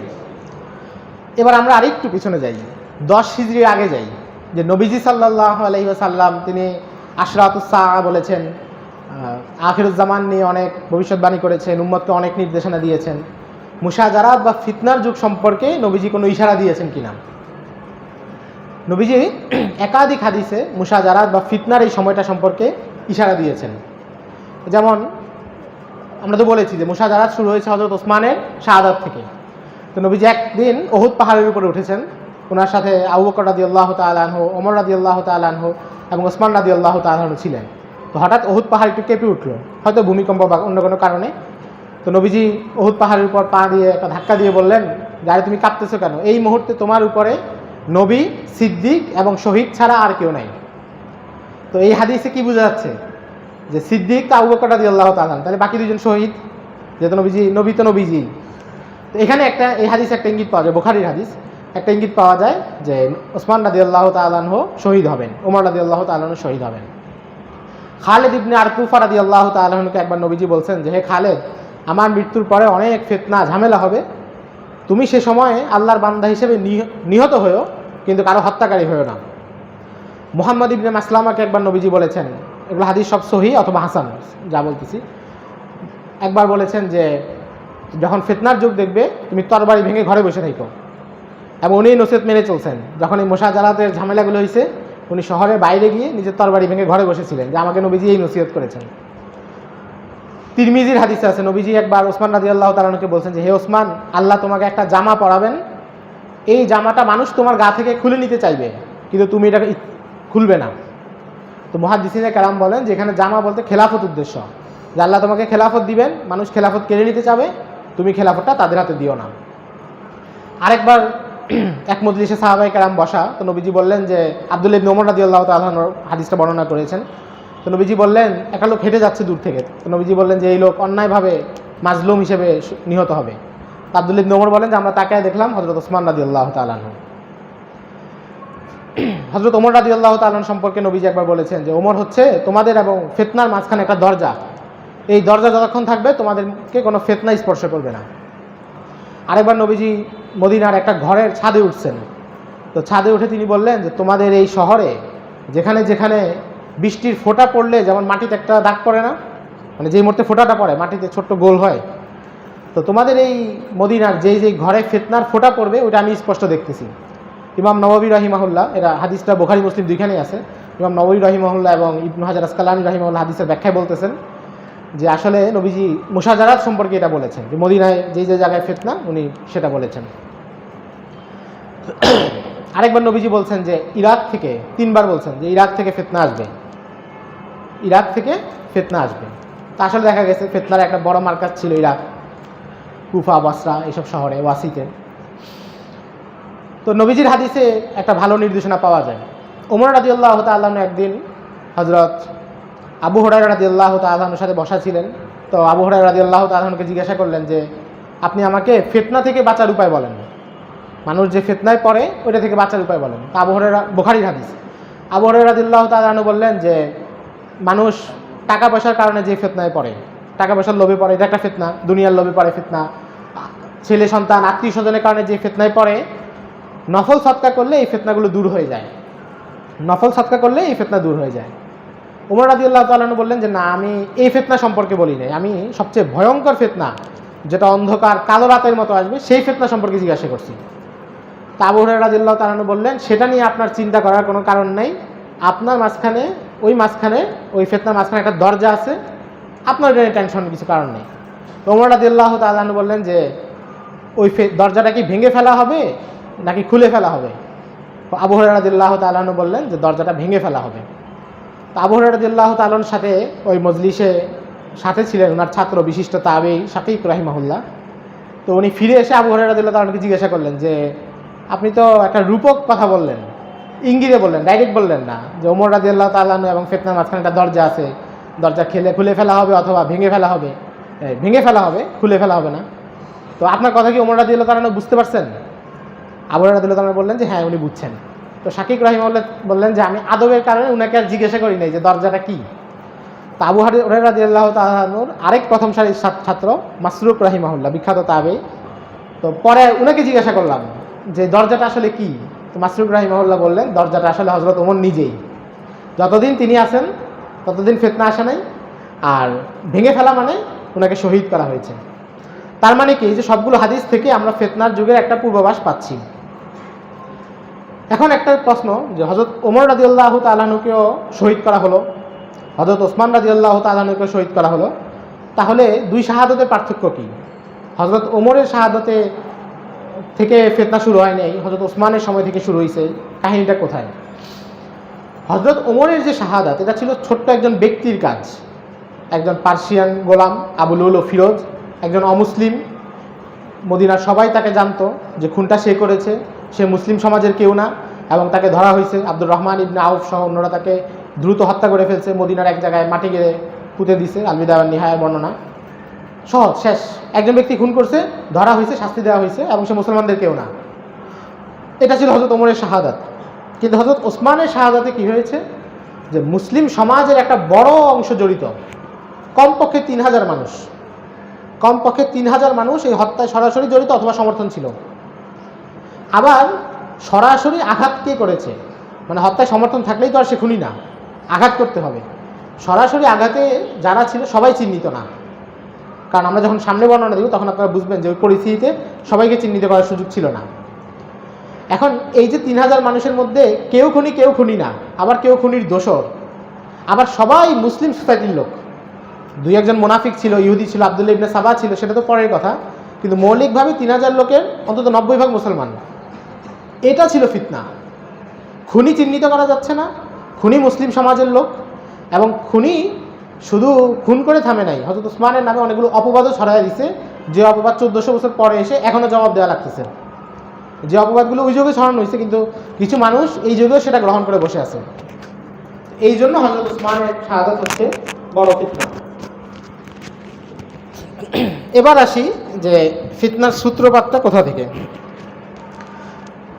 24 হিজরিতে ইয়ামানে একজন ইহুদি সে ইসলাম গ্রহণ করে। কালো কুচকুচে এক লোক ইসলাম গ্রহণ করে, এবং ইসলাম গ্রহণের পরে তার নাম দেওয়া হয় আব্দুল্লাহ ইবনে সাবা।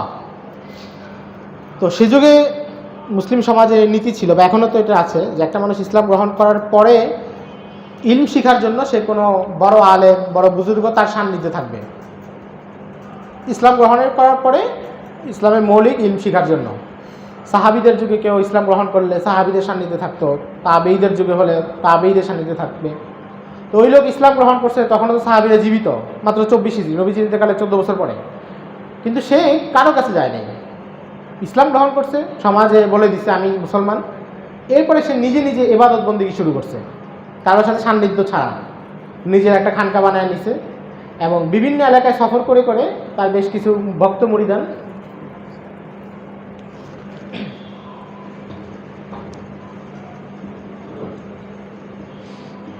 তো বিভিন্ন এলাকায় সফর করে সে অনেক ভক্ত মুরিদান জোগাড় করে নিছে। তো এই লোক তার শুরু দিন থেকেই চেষ্টা ছিল যেটা, যে সে ইসলামিক খেলাফতকে ধ্বংস করবে, এবং তার ইসলাম গ্রহণটাই ছিল সাজানো নাটক ইহুদিদের পক্ষ থেকে। আমরা যে ওয়াজ মাহফিলে সবসময় ইহুদিদের দালাল দালাল বলি না, এই যে হলো আসল দালাল, ইহুদির দালাল। সে ছিল ইহুদি, এবং সে বিভিন্ন শহরে তো প্রথম 2-3 বছর মুরিদ জোগাড় করছে। মুরিদ জোগাড় করার পরে এবার সে হযরত ওসমান রাদিয়াল্লাহু তাআলা আনহুর নামে বিভিন্ন কথা ছড়ানো শুরু করছে। এর মধ্যে প্রথম কথা ছড়াইছে যে হযরত ওসমান স্বজনপ্রীতি করছেন, ওনার রাষ্ট্রে যে দায়িত্বগুলো দিচ্ছেন এগুলো সব ওনার আত্মীয় স্বজনকে দিচ্ছেন, ওনার চাচাতো ভাই, খালাতো ভাই, মামাতো ভাই এদেরকে দিচ্ছেন। আফ্রিকায় অভিযান চলতেছে, ওনার আত্মীয় স্বজনকে দিচ্ছেন। কুফার গভর্নর, বসরার গভর্নর, এগুলো সব ওনার আত্মীয় স্বজনকে দিচ্ছেন। এটা হলো প্রথম অভিযোগ, এবং এই অভিযোগটা এই যুগেও অনেক মানুষ গ্রহণ করে। যেমন মওদুদী সাহেবের যে কিতাব খিলাফত ও মুলকিয়াত, সেখানেও দেখবেন উনি এই অভিযোগটাকে মেনে নিছেন, এবং তিনি এটাই বলছেন হযরত ওসমান নিজের আত্মীয় স্বজনকে দিচ্ছেন। তো এই অভিযোগটা ক্লিয়ার হওয়া দরকার।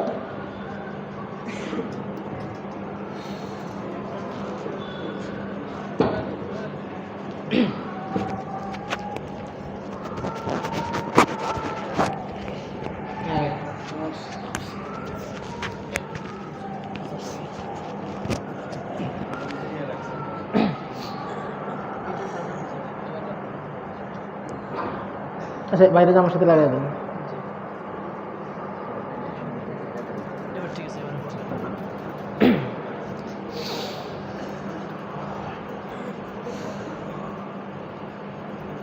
সে প্রথম অপপ্রচার কি করলো যে ওসমান রাদিয়াল্লাহু তাআলা আত্মীয় স্বজনকে গভর্নর বানাইছেন, উনার বংশের লোক, উনি তো বনু উমাইয়া বংশের লোক, উনার বংশের লোক, তো বংশের লোক তো সবাই আত্মীয় কোনো না কোনো সূত্রে, কাছের আত্মীয় বা দূরের আত্মীয়।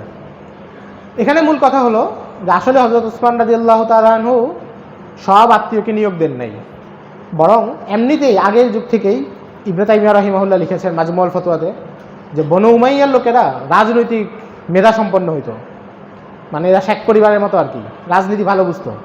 বনু উমাইয়ার লোক রাজনীতি ভালো বুঝতো। নবীজিও বনু উমাইয়ার অন্তত 10 জন মানুষকে বিভিন্ন এলাকায় নিয়োগ দিয়েছিলেন, নবী সাল্লাল্লাহু আলাইহি ওয়াসাল্লাম নিজে।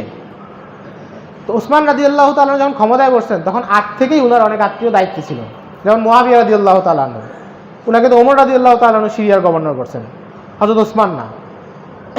এরকম আরও অনেকে ছিল। অল্প 3 থেকে 4 জন মানুষকে ওসমান রাদিয়াল্লাহু তাআলা নিজে নতুন করে নিয়োগ দিয়েছেন বনু উমাইয়ার, কিন্তু তারা যোগ্য ছিল। এখন ওই যে একটা ব্যাপার থাকে না, অনেক সময় বলে যে সাহেবজাদাকে সুবিধা, কিন্তু সাহেবজাদা যদি যোগ্য হয় তাকে দায়িত্ব দিতে তো সমস্যা নেই।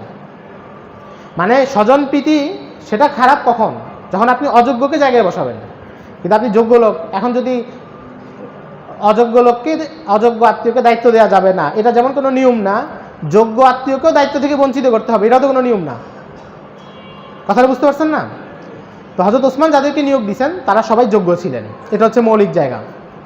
অযোগ্য কাউকে নিয়োগ দেন নাই। আর অনেকে আগে থেকেই নিযুক্ত ছিল, অন্তত 26 জন গভর্নর ছিল ওনার শাসন আমলে। এদের মধ্যে বনু উমাইয়া ছিল 19 থেকে 22 জন, কিছু সংখ্যা আছে, আবার অনেকে নিয়োগ পাইছে আবার সরে গেছে। আর এর মধ্যে 4 থেকে 5 জন হচ্ছে উনি নিয়োগ দিয়েছেন, বেশিরভাগই আগে থেকে ছিল। তো এর একটা অপপ্রচার। দ্বিতীয় আরেকটা অপপ্রচার যেটা ওই যুগের আব্দুল্লাহ ইবনে সাবারা করে নাই, পরে এসে করছে, মওদুদী সাহেব করছেন, এবং এরপর এটা এখন অনেকেই গ্রহণ করে। সেটা হচ্ছে তারা বলে যে হযরত ওসমান তুলাকাদেরকে দায়িত্ব দিয়েছেন।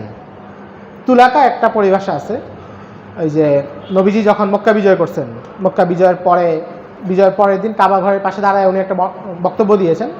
এটা দুর্বল সনদে আসছে, বাকি অনেক কিতাবে আসছে, সিরাত ইবনে হিশাম সহ অনেক কিতাবে আসছে তারিখের।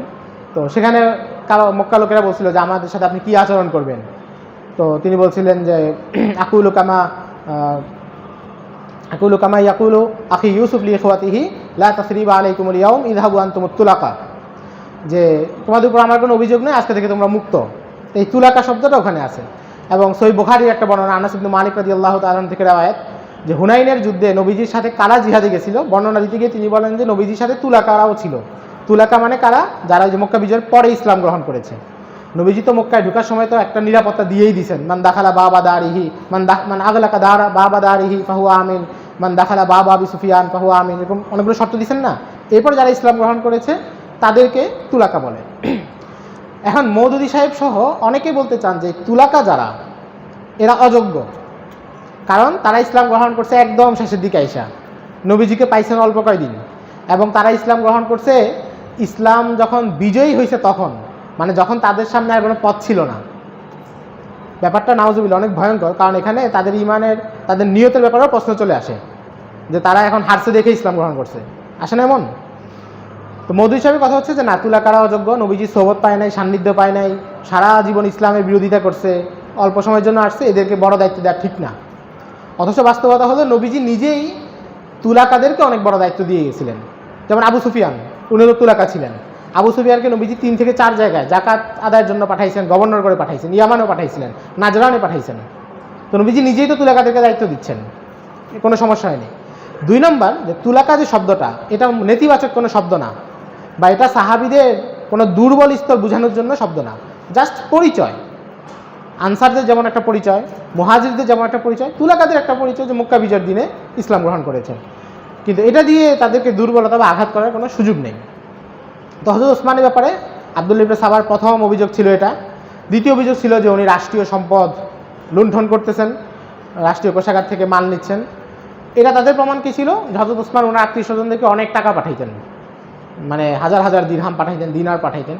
তো উনি তো ধনী মানুষ, আপনারা জানেন, উনি ব্যবসায়ী ছিলেন, অনেক বড় ব্যবসায়ী, উনি তো টাকা পয়সা আগ থেকে, উনি তো গরিব না, উনি সেখান থেকে টাকা পাঠাইতেন। এরা এটাকে বানিয়ে দিল কি, যে উনি রাষ্ট্রীয় সম্পদ চুরি করে সেখান থেকে পাঠাচ্ছেন। বুঝতে পারছেন? তো এই প্রচারগুলো তারা চালাচ্ছে গোপনে গোপনে, যেখানে যেখানে তাদের মুরিদ আছে সেখানে। তো এর মধ্যে সে গেল দামেশকে গিয়ে আবু দারদা রাদিয়াল্লাহু তাআলা আনহু সাথে দেখা করলো। দেখা করে সে নিজের এসব ফিকির টিকির বলা শুরু করলো। তো আবু দারদা রাদিয়াল্লাহু তাআলা আনহু তার সাথে একবার বসেই বলছেন যে আল্লাহর কসম, তুমি তো এখনো ইহুদি রয়ে গেছো। একবার শুনেই বুঝে ফেলছেন যে এই তো শয়তান। আরও দুই একদিন সে দামেশকে এই প্রচার চালানোর মধ্যে মুআবিয়া রাদিয়াল্লাহু তাআলা আনহু টের পাইছেন, টের পেয়ে তাকে গ্রেফতার করছেন। আপনি তো জানেন যে মুআবিয়া রাদিয়াল্লাহু তাআলা আনহু অনেক বিচক্ষণ মানুষ ছিলেন, অনেক বড় কূটনীতিবিদ ছিলেন। তারিখে তাবারিতে বর্ণনা আসছে একবার তিনি আমর ইবনুল আস রাদিয়াল্লাহু তাআলা আনহুর সাথে বসা। তো দুইজনই আরবের সেরা মেধা, সেরা কূটনীতিক। মুআবিয়া রাদিয়াল্লাহু তাআলা আনহু বললেন যে আমর ইবনুল আস, আপনি তো অনেক মেধা, আপনি তো অনেক বড় কূটনীতিবিদ, আপনার নিজের সম্পর্কে কিছু বলেন। তো আমর ইবনুল আস বললেন যে আমি জীবনে এমন কোনো সমস্যায় পড়ি নাই যেখান থেকে বের হইতে পারিনি। মুআবিয়া রাদিয়াল্লাহু তাআলা আনহু বললেন যে আমি জীবনে এমন কোনো সমস্যায় ঢুকি নাই যেখান থেকে বের হইতে পারবো না। আসলে কথা দুইটা একই। উনি সমস্যায় পড়বে না দেখে ঢুকে না, উনি ঢুকলে বের হয়ে যায়। দুইটা সমস্যা একই। তো এই মাপের মেধাবী মানুষ। উনি বুঝছেন যে আব্দুল্লাহ ইবনে সাবার কোনো চক্রান্ত আছে, উনি তাকে গ্রেফতার করছেন, কয়েকদিন জিজ্ঞাসাবাদ করছেন।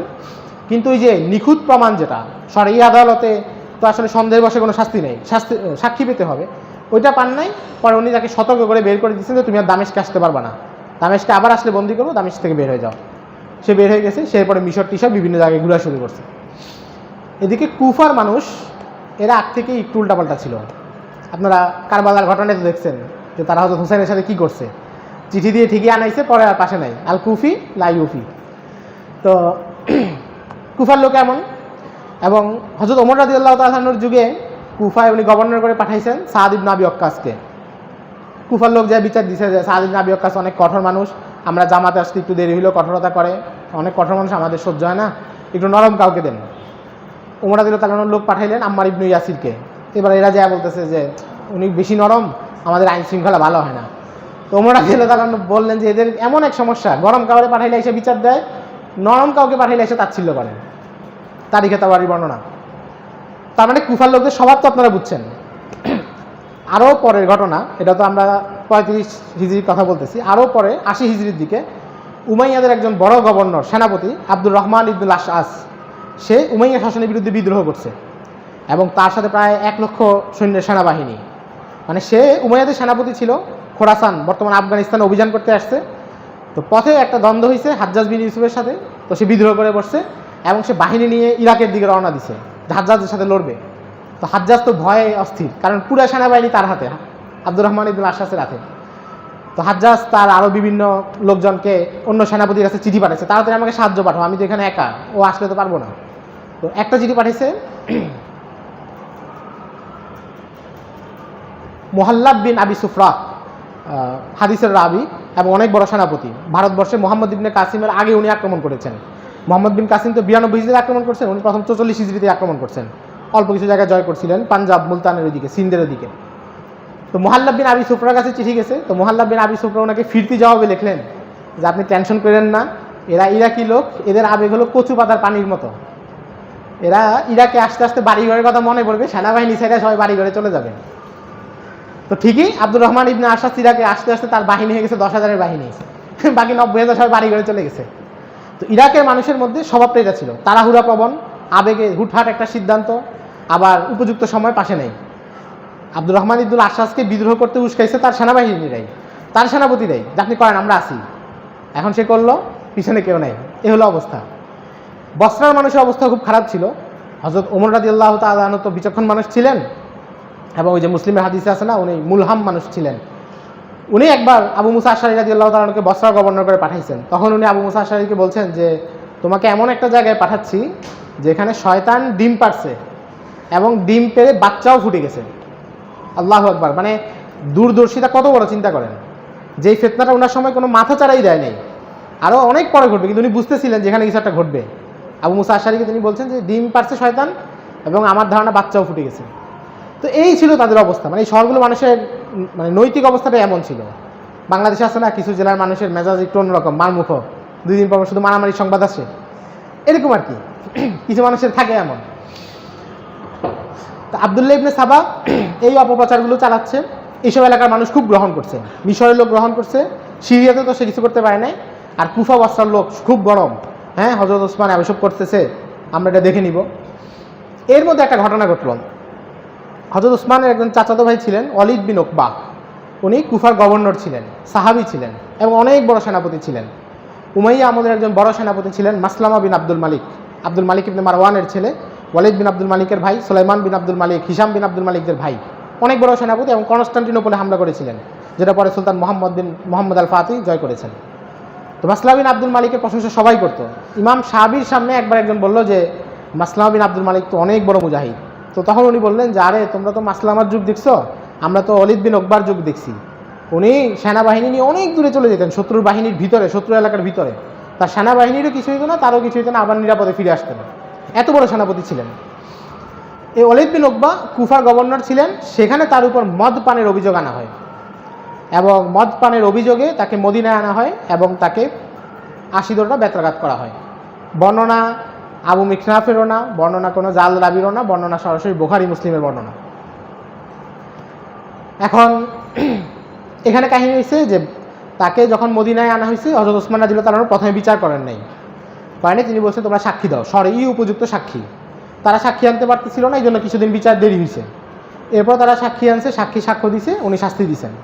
কিন্তু ওই যে মাঝখানে 1-1.5 মাস দেরি হয়েছে, এটাকে তারা ছড়াইল কি ওসমান তার আত্মীয় দেখে তাকে শাস্তি দেখে বাঁচায় দিতে চাচ্ছেন। বিষয়টা বুঝতে পারছেন? অথচ কাজীর কাছে অভিযোগ আসলেই তো শাস্তি হবে না, এটা শরঈ যেই সাবেত করার যে পদ্ধতিগুলো আছে সেটা করতে হবে। হযরত ওসমান সেটাই করছেন, কিন্তু এরা প্রচার করলো কি যে উনি নিজের আত্মীয় দেখে বাঁচায় দিচ্ছেন। তারা বললো এটা নিয়ে খুব গরম, সব এলাকা গরম। ওই আলোচনা একটু পরে যাই। একটা কথায় আসি যে ওয়ালিদ ইবনে উকবার আসলে তাহলে বিষয়টা কি, এত বড় একজন সাহাবী মদপান করলেন। এখানে বুখারী মুসলিমের বর্ণনা থেকে যেটা জানা যায় যে তাকে মদিনায় আনা হয়েছে, উপযুক্ত সাক্ষীরা সাক্ষ্য দিছে, তাকে বিচার দেওয়া হয়েছে। এটা নিয়ে সুন্দর একটা আলোচনা করেছেন শাইখুল ইসলাম আল্লামা তাকি উসমানী সাহেব হাফিজাহুল্লাহ, তাকমিলাত ফাথিল মুলহিমে আছে। উনি বলতেছেন যে আসলে বুখারী বর্ণনা থেকে তো জানা যায় যে সাক্ষী দেওয়া হয়েছে, কিন্তু সাক্ষী তো মিথ্যা হইতে পারে।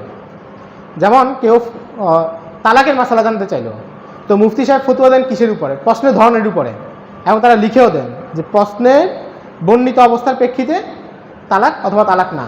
এখন প্রশ্নটাই যদি ভুল দেয়, অনেক সময় হয় না এমন যে মানুষ তালাক হয়ে গেছে, সেও বুঝে তালাক বাঁচানোর জন্য সেই ইচ্ছা করে প্রশ্নটা ঘুরে লেখে, যেটা বললে মুফতি সাহেব তালাক বলবে না, তাহলে তো মুফতি সাহেবের দোষ না, মুফতি সাহেব হালতের উপর দিচ্ছেন। তো ওয়ালিদ ইবনে উকবার এই বর্ণনা থেকে তো এটা প্রমাণিত হয় না যে তিনি আসলেই মদ খাইছেন, মানে শাস্তি হইলেই আসলে মদ খাইছেন এমন তো বোঝা যায় না। আর দ্বিতীয় কথা হচ্ছে তারিখে তাবারি সহ আরও অনেক কিতাব একটা সহি বর্ণনা আছে যে এই লোক মানে মদ পানের যে অভিযোগ, এটা মূলত কুফার কিছু লোকের সাজানো ষড়যন্ত্র ছিল, তারা প্ল্যান করে তার বিরুদ্ধে সাক্ষী দিছে। ধরেন আপনার শরঈ সাক্ষীর জন্য কয়জন লাগে? যা লাগে, সবাই যদি মিথ্যা কথা বলে, সবাই যদি একটা সিন্ডিকেটের লোক হয়, এখানে যদি 10 জন মানুষ একত্র হয় যে আমরা মুখের ব্যাপারে একটা মিথ্যা সাক্ষ্য বলবো, কাজীর কাছে গেল এই কথা বললো, তো কাজী তো বাহ্যিক হালতের উপরে ফয়সালা করবেন।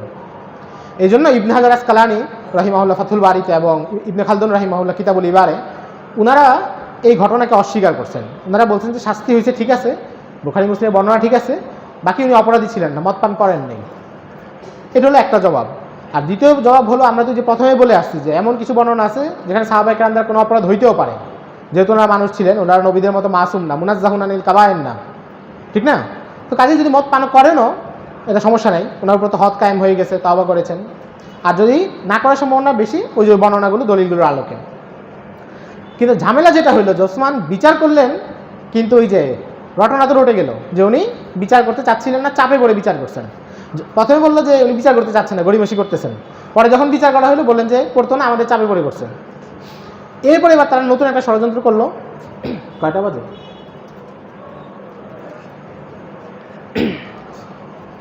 আপনারা আর কতক্ষণ লোড নিতে পারবেন? আচ্ছা, তো আসলে আপনারা কতক্ষণ পারবেন এর চাইতে বড় কথা আমি কতক্ষণ পারবো?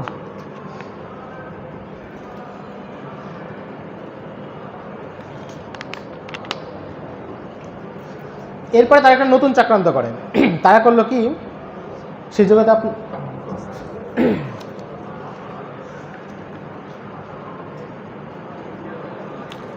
আচ্ছা, কারো কোনো প্রশ্ন থাকলে লিখে এখানে রাখতে পারেন, তাহলে আমি পরে জবাব দেওয়া সহজ হবে।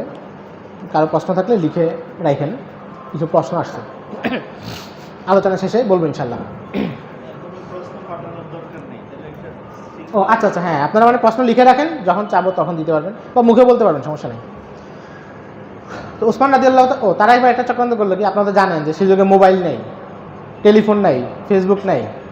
ঢাকায় বসে চট্টগ্রামের একজনের সাথে আপনি চাইলেই সাথে সাথে কথা বলতে পারতেছেন না।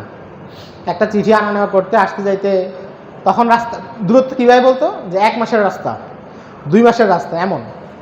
ইরাক থেকে, সিরিয়া থেকে, মিশর, অনেক দূর, অনেক দূরত্ব এগুলো। তারা করলো কি, কুফা থেকে কিছু চিঠি লিখলো মিশরে, যে ভাই আমাদের কুফায় তো অবস্থা খুবই খারাপ, ওসমান যেই গভর্নরকে বসাইছে সে জুলুম করতে করতে শেষ, প্রচুর ট্যাক্স নেয়, অন্যায়ভাবে মানুষকে হত্যা করে, জেলে নেয়, আমাদের অবস্থা খুব খারাপ, তোমরা আমাদের জন্য কিছু করো। কিছু চিঠি লিখে মিশরে পাঠিয়ে দিল। মিশরের লোক তো পড়ে অবাক যে এই অবস্থা, আমাদের মিশরের তো অবস্থা ভালো আছে কিন্তু কুফায় তো অবস্থা খুব খারাপ। আবার কিছু চিঠি পাঠাইলো মিশর থেকে কুফায়, যে আমাদের মিশরের অবস্থা খুব খারাপ, ওসমানের গভর্নর কাহিনী করতেছে। এখন পাঠাইছে কাদের কাছে? কুফার সব লোক তো শয়তান না, কুফার যে শয়তান লোকরা এরা পাঠাইছে মিশরের ভালো মানুষদের কাছে, আবার মিশরের শয়তানরা চিঠিগুলো পাঠাইছে কুফার ভালো মানুষদের কাছে। এখন ভালো মানুষরা পড়ে স্বাভাবিকভাবে কী হয়েছে, মিশরের ভাইদের জন্য তো খারাপ লাগতেছে, মিশরে এত খারাপ একটা অবস্থা। আবার এমনও তো না যে সরাসরি সে ধরেন মিশরে কোনো একজন তাবেঈন নামে সে চিঠিটা পাঠাইছে, আসলে উনি লেখেনি নেই, কিন্তু এখন যে দেখবে সে তো বলবে যে অমুকে পাঠাইছে, কিন্তু যাচাই করার তো সুযোগ নেই। এভাবে 3 শহরের নামে চিঠি পাঠানো শুরু করছে। এরপরে করলো কি, তারা মদিনা থেকে উম্মুল মুমিনিনের নামেও চিঠি পাঠানো শুরু করছে, যে উম্মুল মুমিনিন বিভিন্ন শহরে পাঠাচ্ছেন যে মদিনার অবস্থা তো খুব খারাপ, ওসমান ভালোভাবে শাসন করতেছেন না, তোমরা কিছু করো। ঝামেলাটা বুঝতেছেন? সব শহরে মানুষ উত্তেজিত, কিন্তু আসলে কোনো শহরে কিছু হয়নি। এটা হচ্ছে মুনাফিকদের এই যে প্রোপাগান্ডা, গুজব যে জিনিসটা, এটা হচ্ছে এই সমস্যা, এই জিনিস যেটা খুব বিষাক্ত, মানুষকে খুব উত্তেজিত করে, কিন্তু দেখা যায় ভেতরে আসলে কিছুই নেই। তো এই অবস্থাটা চললো, তারা বেশ কিছুদিন চিঠি পাঠাইলো। এর মধ্যে ওসমান রাদিয়াল্লাহু তাআলার গভর্নর যারা শহরে, বিভিন্ন শহরে ছিলেন, তারা 2-1জনকে ধরছেন, শাস্তি দিয়েছেন, কিন্তু পুরো সিন্ডিকেটটাকে ওনারা বুঝতে পারতেছিলেন না, কারণ এরা খুব গোপনে কাজ করতো নিজেদের সিন্ডিকেটের ভিতরে। আরও কিছুদিন পরে তারা করলো কি, সাহাবীদের নামে চিঠি, যে আলী রাদিয়াল্লাহু তাআলা আনহু মিশরে চিঠি পাঠাচ্ছেন। এবং তারা করলো কি, দেখলো যে কোন শহরে কোন সাহাবী জনপ্রিয়। বিভিন্ন এলাকায় থাকে না যে এই এলাকায় অমুক হুজুর বেশি জনপ্রিয়, একটা এলাকায় চরমনের শায়েখদের বেশি প্রভাব, আরেকটা এলাকায় হাটাজারি শায়েখদের, আরেকটা এলাকায় সিলেটের কোনো একজন আলেমের প্রভাব বেশি, এমন থাকে না। তো সে সময়ে কুফায় ছিল তালহা বিন ওবাইদুল্লাহ রাদিয়াল্লাহু তাআলা আনহুর প্রভাব বেশি, মানুষ ওনাকে বেশি পছন্দ করতো। বসরায় ছিল জুবাইর ইবনুল আওয়াম রাদিয়াল্লাহু তাআলা আনহুর প্রভাব, মিশরে ছিল আলী রাদিয়াল্লাহু তাআলা আনহুর প্রভাব। এবার তারা চিঠি পাঠাইলো মিশরে আলী রাদিয়াল্লাহু তাআলা আনহুর নাম দিয়ে, মানে চিঠিটা আলী রাদিয়াল্লাহু তাআলা আনহু লিখতেছেন, আর সেই জায়গায় তার হাতের লেখা চেক করার সুযোগ নেই। মানুষ পড়লো আল্লাহ, আলী রাদিয়াল্লাহু তাআলা চিঠি পাঠাইছেন, মদিনার অবস্থা খুব খারাপ। এখন মিশরের সব মানুষ তো খেপে গেছে। আবার চিঠি পাঠাইলো তালহা বিন ওবাইদুল্লাহর নামে কুফাতে, জুবাইর ইবনুল আওয়ামের নামে বসরাতে, সব শহরে খেপে যাচ্ছে। এর মধ্যে মিশরের গভর্নর টের পাইলেন যে এরা তো খুবই ঝামেলা করতেছে। মুআবিয়া রাদিয়াল্লাহু তাআলা আনহু দামেস্কে তো কিছু হয় নাই, ওনার শক্ত নিয়ন্ত্রণ আছে, তাকে উনি বুঝছেন যে ঝামেলা হচ্ছে। উনি ওসমান রাদিয়াল্লাহু তাআলা আনহুকে বললেন যে আপনি দামেস্কে চলে আসেন, দারুল খিলাফা মদিনা থেকে দামেস্কে সরায় আনেন, আপনি এখানে আসেন, আমি আপনার নিরাপত্তা দিব। আজকে সকালে আমাকে কেউ একজন প্রশ্ন করেছিলেন যে আপনাদের এখানেরই যে মুআবিয়া রাদিয়াল্লাহু তাআলা কোনো পদক্ষেপ নেন নাই কেন, এই পদক্ষেপটা এখন বলতেছি, যা বলতেছি সবই সহিহ সনদে, আল মুজামুল কাবির আছে, মুসান্নাফ ইবনে আবি শাইবাতে আছে, তারিখুল খলিফা ইবনে খাইয়াতে আছে, ওখানকার রাওয়ায়াত সহিহ অথবা হাসান সনদে। তো উনি বলছেন যে আপনি চলে আসেন, আমি আপনাকে নিরাপত্তা দিব। হযরত ওসমান বললেন যে না, নবীজির শহর ছেড়ে আমি দামেস্কে যাব না। বললেন যে ঠিক আছে, তাহলে মদিনায় ক্যান্টনমেন্ট স্থাপন করেন, আমি 2000 সৈন্য পাঠাচ্ছি। একটা বিষয় মনে রাখতে হবে, সে সময় মদিনায় কোনো সেনাবাহিনী ক্যাম্প ছিল না, এটা দারুল খিলাফা ছিল, কিন্তু এখানে সেনাবাহিনী ছিল না। সেনাবাহিনী ছিল না কারণ প্রথম 3 সাহাবী তারা সেনাবাহিনীদেরকে মদিনায় রাখতেন না, কারণ আর্মি তো একটু কঠোর মেজাজের হয় সবসময়, এবং মানে মদিনায় আর্মি থাকলে হলো কি, যুদ্ধের অভিযানে যাচ্ছে, আসতেছে, গনিমতের মাল আসতেছে, এই নানা একটা হইচই থাকবে, যেটা মদিনাতুর রাসূলের ভাব গাম্ভীর্য এই জিনিসটাকে নষ্ট করবে। একটা রুহানিয়ত আছে, এটাকে এত কর্মব্যস্ত কোনো শহর বানানো যাবে না, এটা ছিল ওনাদের পরিকল্পনা। এবং আলী রাদিয়াল্লাহু তাআলা আনহু এই চিন্তায় স্থির ছিলেন, এই জন্য উনি ক্যাম্প বানানোর জন্য কুফায় চলে গেছেন, কিন্তু মদিনায় কিছু করেননি। তো মুআবিয়া রাদিয়াল্লাহু তাআলা বললেন যে আপনি হয়তো সিরিয়ায় চলে আসেন, আমি নিরাপত্তা দিই, অথবা আমার সেনাবাহিনী পাঠিয়ে দিই। 2000 সৈন্য পাঠাতে বলছেন। ওসমান রাদিয়াল্লাহু তাআলা বললেন যে না, আমি সিরিয়াতে যাব না, রাসূলের প্রতিবেশী, এখান থেকে আমি যাব না, আর সেনাবাহিনী পাঠায় মদিনার ভাব গাম্ভীর্য নষ্ট হবে, এটাও আমি চাই না। পরিস্থিতি যা হয় আমি মোকাবেলা করব, দেখা যাক। এর মধ্যে 35 হিজরি চলে আসলো। দেখেন আব্দুল্লাহ ইবনে সাবা ইসলাম গ্রহণ করেছে 24 হিজরিতে, এখন 35 হিজরি। প্রায় 11 বছর সে মেহনত করতেছে, 11 বছর ধরে সেই জটলাটা পাকাচ্ছে। এর মধ্যে মিশর থেকে সব শহরে এবার ওসমান রাদিয়াল্লাহু তাআলা আনহু গভর্নরদেরকে বলে দিলেন যে তোমাদের শহরে যারা উত্তেজিত লোক, আমার ব্যাপারে খেপা, তাদেরকে মদিনায় পাঠাও, তারা আমার সাথে কথা বলুক, তাদের কোন জায়গায় আপত্তি আছে আমাকে প্রশ্ন করুক, আমি জবাব দিই। তো 3 শহর থেকেই কয়েক হাজার মানুষের কাফেলা মদিনায় আসছে, একদম মসজিদে নববীতে বসছে। মোহাম্মদ ইবনে মাসলামা বলছেন ওসমান রাদিয়াল্লাহু তাআলা যে এত সবগুলো বদমাশ, আপনি বলেন কল্লা উড়াইয়া দিই। হযরত ওসমান বলছেন না, তারা বলুক, জবাব দেয়। তো এরা আইসে অনেক বেয়াদবি করছে। হযরত ওসমান মিম্বরে দাঁড়াইছেন, তো এরা বেয়াদবের মতো প্রশ্ন করা শুরু করছে যে আপনি রাষ্ট্রের জমি, সরকারি যে জমি, চারণভূমি, সরকারি মানে সরকারি রাষ্ট্রীয় কোষাগারে যে পশু থাকে, তখন তো পশু টশু ছিল, তো এগুলোর যে চারণভূমি, এটা জমি অন্যায়ভাবে বাড়াইছেন। তুমি বলেন যে আমি বাড়াই নেই, এটা হয়তো ওমরের সময় জায়গা কম ছিল, পশু কম ছিল, জায়গা কম ছিল, এখন পশু বাড়ছে তাই জায়গা বাড়াইছে, এটা তো আমার দোষ না। তার বললো যে আপনি মক্কায় গেলে, মিনা মুজদালিফায় গেলে সবসময় 4 রাকাত পড়েন, অথচ নবীজি সেখানে 2 রাকাত পড়ছেন। তো উনি বললেন যে নবীজি সেখানে মুসাফির ছিলেন, কিন্তু ওখানে তো আমার পরিবার আছে, মক্কায় আমার পরিবার আছে, আমি সেখানে মুকিম, তাই মুকিমের নামাজ আদায় করি। আপনি আপনার আত্মীয় স্বজনকে অনেক টাকা পয়সা দেন, তো বলছে এটা আমি রাষ্ট্রীয় ফান্ড থেকে দিই। এটা তোমরা খবর নাও, আমি খলিফা হওয়ার আগেও তাদেরকে দান করতাম, এই অঙ্কই দান করতাম, খলিফা হওয়ার পরেও সেটা দান করতেছি, এখানে তো আমি রাষ্ট্রীয় ফান্ডে 1 টাকাও ধরতেছি না। তারপরে বললো যে আপনি আপনার আত্মীয় স্বজনদেরকে বানাইছেন, তো বলছেন যে আমি যারা যোগ্য তাদেরকেই বানাইছি, অযোগ্য কাউকে এখানে বানাই নেই। কারো ব্যাপারে তোমাদের আপত্তি থাকলে বলো, আমরা তাকে চেঞ্জ করে দিই। তো তারা তখন বললো যে কুফার গভর্নরকে চেঞ্জ করে দেন। তো উনি কুফার গভর্নরকে বলছেন যে ঠিক আছে, চেঞ্জ করে দিচ্ছি। তো এই বাহিনী এখন তারা বাহ্যিকভাবে যত অভিযোগ নিয়ে আসছে, অভিযোগের তার কোনো সত্যতা নেই। 34 হিজরি ঘটনা, তারা সবাই ফিরে গেছেন। এখন ফিরে গেলে কি হবে? আব্দুল্লাহ ইবনে সাবা তো সক্রিয়, সে ওই প্রচারণা আবার চালাচ্ছে। পরের বছর আবার খেপা। এই বছর তারা সিদ্ধান্ত নিছে যে সব শহরে বুঝাইছে, মিশরে বুঝাইছে লোকদেরকে, তোমরা চলো আমরা ওখানে গিয়ে একটা অভ্যুত্থান করবো, করে আলী রাদিয়াল্লাহু তাআলাকে খলিফা বানাবো। কুফাতে বুঝাইছে যে আমরা তালহাকে খলিফা বানাবো, বসরায় বলছে আমরা জুবাইরকে খলিফা বানাবো। এটা বুঝিয়ে সব শহর থেকে 1000 করে মোট 3000 মানুষকে নিছে। এখন এই 3000 মানুষের সবাই কিন্তু মুনাফিক না, এখানে অনেক মুখলেস সাদাসিধা মানুষও ছিল। এবং এটা মনে রাখবেন যে বেশি সাদাসিধা বুজুর্গ হওয়ার বিপদ আছে। বেশি সাদাসিধা মানুষ হইলে ঝামেলা, ফিতনা বুঝে না, পরিস্থিতি না বুঝে এমন কাজে জড়ায়া যায় যেটা তার জড়ানোর কথা ছিল না। বেশি সাদাসিধা মানুষ এখলাসের সাথে ফিতনা জড়ায়া যায়। তার এখলাস ভিন্ন জিনিস, কিন্তু পরিস্থিতি বোঝা এটা ভিন্ন জিনিস। এমন না যে এখলাস থাকলে তখন পরিস্থিতিও সে বুঝে ফেলে, এটা সমস্যা হয়। এরকম অনেক মানুষের ছিল। তো 3 বাহিনী নিয়ে মদিনার কাছাকাছি প্রায় 77 কিলোমিটার কাছে চলে আসছে। এসে এবার মুনাফিকদের যে সর্দারগুলো, তারা চিন্তা করলো যদি এদের সবাইকে নিয়ে মদিনায় ঢুকি, এবং আমরা যে বলতেছি যে আলী রাদিয়াল্লাহু তাআলা আমাদেরকে ডাকছে, অমুক অমুক সাহাবী ডাকছে, আমরা কি তাদের খেলাফত বানাবো, তো এরা তো মদিনায় ঢুকলে বুঝে যাবে যে না আসলে এমন কিছু হয়নি, সাহাবীদের সাথে আমাদের এমন কোনো আলাপই হয়নি, তাহলে সবাইকে নিয়ে যাওয়া যাবে না। তো ওদেরকে বলছে যে তোমরা এখানে ক্যাম্প করে থাকো, আমরা একটু মদিনায় যাই, ওখানে গিয়ে পরিস্থিতি দেখি, তোমাদেরকে ডাকলে আইসো। এটা বলে প্রত্যেক বাহিনী থেকে ধরেন 200-250 করে নিছে, মানে যারা তাদের একদম বিশ্বস্ত। একটা তো হচ্ছে সাধারণ কর্মী যারা আবেগে আসছে, তারা না, যারা হচ্ছে তাদের চক্রান্তেরই সাথী, তাদেরকে নিয়ে তারা এবার ধরেন 600 থেকে 700, বিভিন্ন বর্ণনা আছে, মোটামুটি 700 বর্ণনা আছে যে 600-700 মানুষ তারা হচ্ছে মদিনায় ঢুকছেন। ঢুকে তারা প্রথমে আলী রাদিয়াল্লাহু তাআলার সাথে দেখা করছে, দেখা করে বলছে যে আপনাকে খেলাফতের দায়িত্ব দিতে চাই। তিনি বলছেন না, এটা কখনোই সম্ভব না। উম্মুল মুমিনিনের কাছে গেছে, আয়েশা রাদিয়াল্লাহু তাআলা আনহার কাছে, যে আপনি খেলাফতের দায়িত্বটা নেন, মানে কাউকে দেন, কাকে দেওয়া যায়, আপনি যাকে সুপারিশ করবেন তাকে দিব। উনি বলছেন না, ওসমানকে এখান থেকে সরানোর কোনো প্রশ্নই ওঠে না।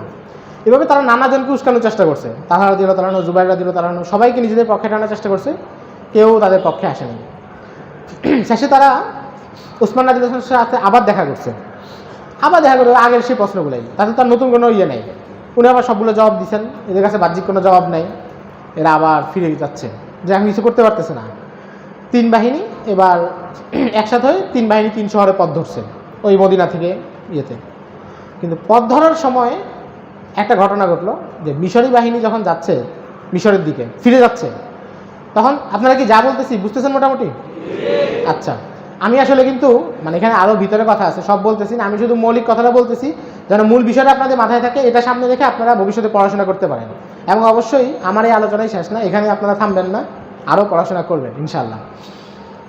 তো মিশরের কাফেলা যাচ্ছিল, তখন তারা দেখলো যে তাদের কাফেলা থেকে দূরে একটা লোক একাকী যাচ্ছে ঘোড়া নিয়ে। ওই লোক করে কি, একবার এই কাফেলার কাছাকাছি আসে, আবার দূরে সরে যায়, আবার কাছাকাছি আসে, আবার দূরে সরে যায়। এটা তো সন্দেহজনক। মানে আপনি পথে হাঁটতেছেন, একজন রাস্তার ওই পাশে হাঁটতেছে, একবার আপনার এদিকে আসে, আবার ওই পাশে চলে যায়, আবার আসে, এটা সন্দেহজনক না? তো সবাই মিলে ওই লোককে ধরলো, ধরে যে তুমি কে, কী পরিচয়? সে পরিচয় দিতে চায় না। শেষে বললো যে আমি ওসমানের দূত, মিশর যাচ্ছি, মিশরের গভর্নরের কাছে। কী জন্য যাচ্ছ? আমার কাছে মিশরের গভর্নরের কাছে ওসমানের কাছে চিঠি লিখছেন, ওইটা আছে, চিঠি দাও। বের করলো, রাষ্ট্রীয় সিলমোহর আছে, হযরত ওসমানের যে সিলমোহর ওইটা আছে, মানে প্যাড, এখনকার ভাষায় যেটা আছে হুজুরের প্যাডে আছে। চিঠিতে কী লেখা? গভর্নরের উদ্দেশ্যে লেখা যে 1000 মানুষ যাচ্ছে, এরা মিশরে ঢুকার সাথে সাথে এদেরকে কতল করবা। এটা দেখে তো এরা সবাই খেপে গেছে। আমরা এখানে আলাপ করে যাচ্ছি, মিশর গেলে ওসমান আমাদেরকে মেরে ফেলার চক্রান্ত করতেছে। একই ঘটনা কুফা বাহিনীর সাথে ঘটছে, একই ঘটনা বসরা বাহিনীর সাথে ঘটছে। প্রত্যেক কাফেলা বাসায় একজন লোক আসে আর তাকে ধরলে চিঠি বের হয় এবং ওসমানের সিল আছে। 3 বাহিনীতে এবার খেপে গেছে এবং 3 বাহিনী এবার মদিনার দিকে আসা শুরু করছে। পরস্পর যোগাযোগ হয়ে গেছে এবার যে আমাদেরকে তো হত্যার করতেছে। তারা এবার মদিনায় আসলো। এখানেও একটা বড় অংশ বাইরে ছিল, বাকিরা মদিনায় ঢুকছে, চক্রান্তকারীরা ঢুকে তারা হযরত ওসমানকে বললো যে আপনি আমাদেরকে মারার চক্রান্ত করছেন। হযরত ওসমান বললেন যে এই চিঠি আমি লিখিনি। বললো যে আপনার সিলমোহর আছে। উনি বললেন যে আমি জানি না। বললো যে আপনার সিলমোহর কার কাছে আছে? আপনার সিলমোহর থাকে মারওয়ান ইবনুল হাকামের কাছে, তাবেই। আপনার সিলমোহর মারওয়ান ইবনুল হাকামের কাছে থাকে, তাকে আমাদের হাতে তুলে দেন। এখন মুহাম্মদ ইবনে মাসলামা সহ সাহাবীদের কেউ কেউ সমর্থন করছেন যে ঠিক আছে, মারওয়ানের সিলমোহর যেহেতু আছে, আপনি যদি চিঠি লেখেননি দিয়ে দেন। কিন্তু হযরত ওসমানের কথা হলো যে এরা তো এখন উত্তেজিত জনতা, খেপা না যে তাদেরকে মারার কথা আসছে, এদের হাতে মারওয়ানকে তুলে দিলেই তো হত্যা করে ফেলবে। কিন্তু মারওয়ান অপরাধটা করছে কিনা এটা তো প্রমাণিত না। মানে আপনি চিন্তা করেন, এটা তো এই যুগ না, এটা হচ্ছে ওই 35 হিজরি মদিনা। সেখানে সিসি ক্যামেরা ছিল না, বাসায় এরকম লক সিস্টেম ছিল না, যে ঘরবাড়িগুলো ছিল লক সিস্টেম ছিল, সিসি ক্যামেরা ছিল। তো মদিনায় খলিফার যে দফতর, সেটাকে আমাদের দফতরের মতো এত সিকিউরিটি কিছু ছিল না, সাদা সিধাই ছিল। তো এখন ওইখানে একটা সিলমোহর কেউ যদি আধা ঘন্টার জন্য চুরি করে নিয়ে একটা চিঠিতে সিল মেরে আবার রেখে যায়, এটা ধরার উপায় আছে? অর্থাৎ সিলমোহর থাকা মানেই মারওয়ান কাজটা করছে, এটা তো প্রমাণিত না। এখন হযরত ওসমান কোন সাহসে তাকে এদের হাতে তুলে দিবেন? এরা তো তুলে দিলে হত্যা করবে, যা বোঝা যাচ্ছে। তো উনি বললেন যে না, তোমরা উপযুক্ত প্রমাণ দাও যে মারওয়ানই কাজটা করছে, তাইলে আমি তোমাদেরকে করব, নাহলে তুলে দিব না। ওরা বললো যে মারওয়ানকে তুলে দিবেন না, তার মানে আপনি চিঠি লিখছেন। এবার আসলে মূল কথা কি? আসলে মূল কথা হলো চিঠিটা ওরাই লিখছে। আশতান নাফি, হুকাইম বিন জাবালা, তাদের বড় 2 নেতা, এই 2 জনেই মোটামুটি কাজগুলো করছে, তারাই এই কাজগুলো করছে। তারা চিঠি লিখে ইচ্ছাকৃতভাবে লোকটাকে ধরা খাওয়া উত্তেজিত করে আবার নিয়ে আসছে। মানে আগের প্ল্যান তো সফল হয়নি হযরত ওসমানের জবাবের কারণে, এই জন্য নতুন করে উত্তেজিত করে নিয়ে আসছে। এবার তারা হযরত ওসমানের বাড়ি অবরোধ করছে যে আপনি দায়িত্ব ছেড়ে দেন, আপনি খেলাফত ছেড়ে দেন। এটা আমাদের এবার সরাসরি দাবি, এবার কোনো কথাই মানি না, আপনি আমাদেরকে মারতে চেয়েছেন, আপনি দায়িত্ব ছেড়ে অন্য কোনো সাহাবী হাতে দিয়ে দেন। মদিনা অবরোধ, এই হযরত ওসমানের ঘর অবরোধ হয়ে গেল। সময়টা ছিল গরমকাল এবং হজের মৌসুম চলতেছে। তো প্রথম কয়েকদিন উনি মসজিদে যাইতে পারতেন, কিন্তু একদিন মসজিদে গেছেন, তখন ওনাকে পাথর মারছে মসজিদেই এবং উনি রক্তাক্ত হয়েছেন। এরপর উনি মসজিদে যাওয়া বন্ধ করলেন এবং ওনার ঘরে অবস্থান শুরু করলেন। এরা এমন অবরোধ করছে যে ঘরে খাবার পানি কিছুই ঢুকতে দিচ্ছে না। উম্মুল মুমিনিন উম্মে হাবিবা রাদিয়াল্লাহু তাআলা আনহা, সফিয়া রাদিয়াল্লাহু তাআলা আনহা, ওনারা 2 দিন খাবার নিতে গেছেন, তখন ওনাদের সাথেও খারাপ ব্যবহার করছে। এই মানে এদেরকে আমরা সাবাই বলবো, আব্দুল ইবনে সাবার অনুসারী হিসেবে সাবাইরা ওনাদের সাথে খারাপ ব্যবহার করছে। উম্মুল মুমিনিন উম্মে হাবিবার ঘোড়ার পা কেটে দিচ্ছে, উনি পড়ে যাচ্ছিলেন, এত বড় বেয়াদবি করছে। উম্মুল মুমিনিনের সাথে বেয়াদবি করছে। আলী রাদিয়াল্লাহু তাআলা আনহু একদিন গেছেন ঘরে কিছু খাবার পৌঁছায় দিবেন, কিন্তু ওনাকে ঢুকতে দেয়নি। পরে উনি ওনার রুমালকে ওই দেয়ালের উপর থেকে ভিতরে মারছেন, মানে ওসমান রাদিয়াল্লাহু তাআলা যেন বুঝেন যে আলী রাদিয়াল্লাহু তাআলা আসছেন, দেখা করতে পারেননি। এভাবে দিন যাচ্ছে, এর মধ্যে হজের মৌসুম চলে আসলো। তো ওসমান রাদিয়াল্লাহু তাআলা হজ কাফেলা নিয়ে আব্দুল্লাহ ইবনে আব্বাসকে পাঠালেন যে আপনি যান, হজ করে আসেন। উম্মুল মুমিনিন আয়েশা রাদিয়াল্লাহু তাআলা আনহা তখন উনি মক্কায় চলে গেলেন, কারণ উনি বুঝতেছিলেন যে মদিনায় একটা রাজনৈতিক ঝামেলা হবে এবং ঝামেলাটা এমন হবে যে এরা তো অন্য 2 উম্মুল মুমিনিনের সাথেও বেয়াদবি করছে, কাজে এখানে থাকা তো নিরাপদ না, এরা যা শুরু করছে। পরে উনি মক্কায় চলে গেলেন হজ কাফেলার সাথে। আলী রাদিয়াল্লাহু তাআলা আনহু এবং অন্যান্য সাহাবীরা হযরত ওসমানকে বললেন যে আপনি বলেন আমরা এখন এদের সাথে লড়ি যারা আপনার ঘর অবরোধ করছে। কিন্তু উনি বললেন যে না, এদের সাথে আমার কারণে মুসলিম সমাজে রক্তপাত হোক, এটা আমি চাই না। হযরত ওসমানের কথা ছিল কি, হযরত ওসমান চাচ্ছিলেন কি যে নবীজির যুগে নবীজি কিন্তু মুনাফিকদের সাথে সরাসরি লড়েন নাই। মদিনায় যে মুনাফিকরা ছিল, যারা ওহুদের যুদ্ধে যায় নাই, ফিরে আসছে, পরে বিভিন্ন কথা ছড়াইছে, উম্মুল মুমিনের নামে অপবাদ ছড়াইছে, এদের বিরুদ্ধে নবীজি লড়েন নাই। কারণ লড়লে সমস্যা কি, যে বাহ্যিকভাবে দেখা যায় মুসলমান লড়তেছে, বাহ্যিকভাবে তো মুসলিম কমিটির সদস্য, এই জন্য নবীজি সতর্ক করে দিয়েছেন মুনাফিকদের ব্যাপারে, তালিকা দিয়ে দিয়েছেন হুযায়ফা ইবনুল ইয়ামানকে। কিন্তু নবীজি কিন্তু সরাসরি এদের বিরুদ্ধে কোনো অ্যাকশন নেননি। হযরত ওসমান চাচ্ছিলেন ওইটা, যে এদের বিরুদ্ধে আমি এখন লড়তে গেলে মানুষ বলবে যে ক্ষমতা টিকানোর জন্য মুসলমান লড়ছে, আমি ওইটা চাই না, আমি চাই স্বাভাবিকভাবে কিছু। আর ওনার মাথায় তো ছিল যে আমি তো আসলে নবীজির কাছ থেকে আমার যে শাহাদাত হবে ইঙ্গিত তো পাইছি, ওইটাতে এড়ানোর উপায় নাই, কাজে এখানে অযথা রক্তপাত চাই না, এটা ছিল ওনার মূল মাকসাদ। তো এভাবে অবরোধ চলতেছে, এর মধ্যে ওনার অবস্থা খুব খারাপ হচ্ছে, মানে খাবার দাবার নাই, অবরোধ টানা চলতেছে। এর মধ্যে 18ই জিলহজ আসলো। 18ই জিলহজ রাতে উনি স্বপ্নে দেখলেন, ভোর রাতে ফজরের আগে ওসমান রাদিয়াল্লাহু তাআলা স্বপ্নে দেখলেন যে নবীজি ওনাকে বলতেছেন যে উনি ওই দিন রোজা রাখবেন, মানে এমন নিয়ত ছিল। তো নবীজি ওনাকে বলছেন, ওসমান আজকে তো রোজা রাখবা, ইফতার আমার সাথে বেরো। তো এটা শুনে উনি বুঝছেন যে আজকেই শাহাদাতের কিছু হবে। একদম সহিহ বর্ণনা, মুসান্নাফ ইবনে আবি শাইবাতে আসছে। তো ওসমান রাদিয়াল্লাহু তাআলা সকালে উঠেই ওনার 20 জন কৃতদাস ছিল ওনার ঘরে, সবাইকে মুক্ত করে দিয়েছেন। উনি তো ধনী মানুষ ছিলেন, 20 জন গোলাম ছিল, সবাইকে আজাদ করে দিয়েছেন। এবং ওনার ঘরে তখনও যুবক সাহাবীদের অনেকে ছিলেন, হুসাইন রাদিয়াল্লাহু তাআলা, হাসান রাদিয়াল্লাহু তাআলা, আব্দুল্লাহ ইবনে জুবাইর রাদিয়াল্লাহু তাআলা, আবু হুরায়রা রাদিয়াল্লাহু তাআলা, সবাই ওনার ঘরে উপস্থিত ছিলেন তখন। এবং মারওয়ান ইবনুল হাকামও ছিল। উনি সবাইকে বলছেন তোমরা চলে যাও, বের হয়ে যাও, কারণ আমি নবীজি থেকে ইঙ্গিত পেয়ে গেছি, এখন আর নিরাপত্তা এগুলোর কোনো দরকার নেই, কোনো কাজ নেই।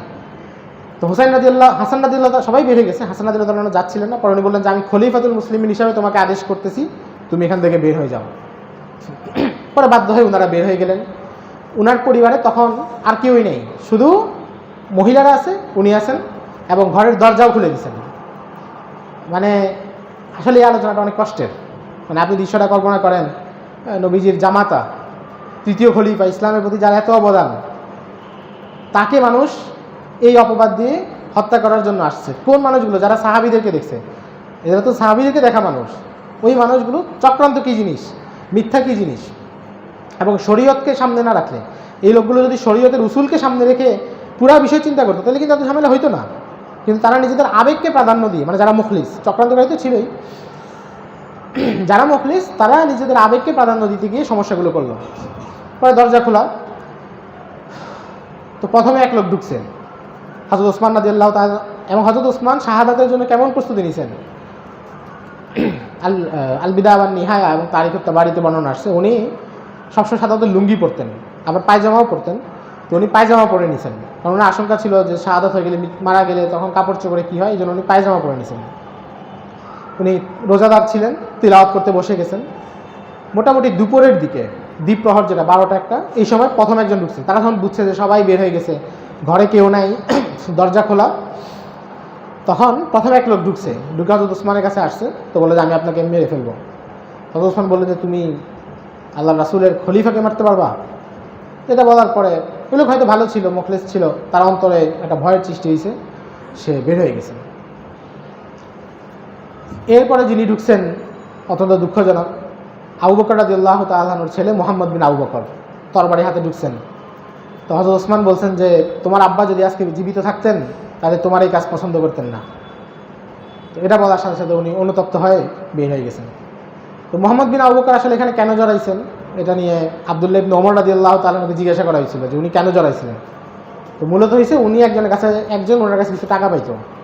তো এই টাকাটা উনি অনেকদিন ধরে দিচ্ছিলেন না। পরে হযরত ওসমানের কাছে বিচার গেছে, হযরত ওসমান জোরপূর্বক চাপ দিয়ে টাকাটা ওনার কাছ থেকে আদায় করে নিয়েছেন। এই কারণে ওনার একটা রাগ ছিল, ব্যক্তিগত রাগ থেকে উনি তাতে জড়াই গেছিলেন। তো প্রথম 2-3 জন ব্যর্থ হয়ে গেল।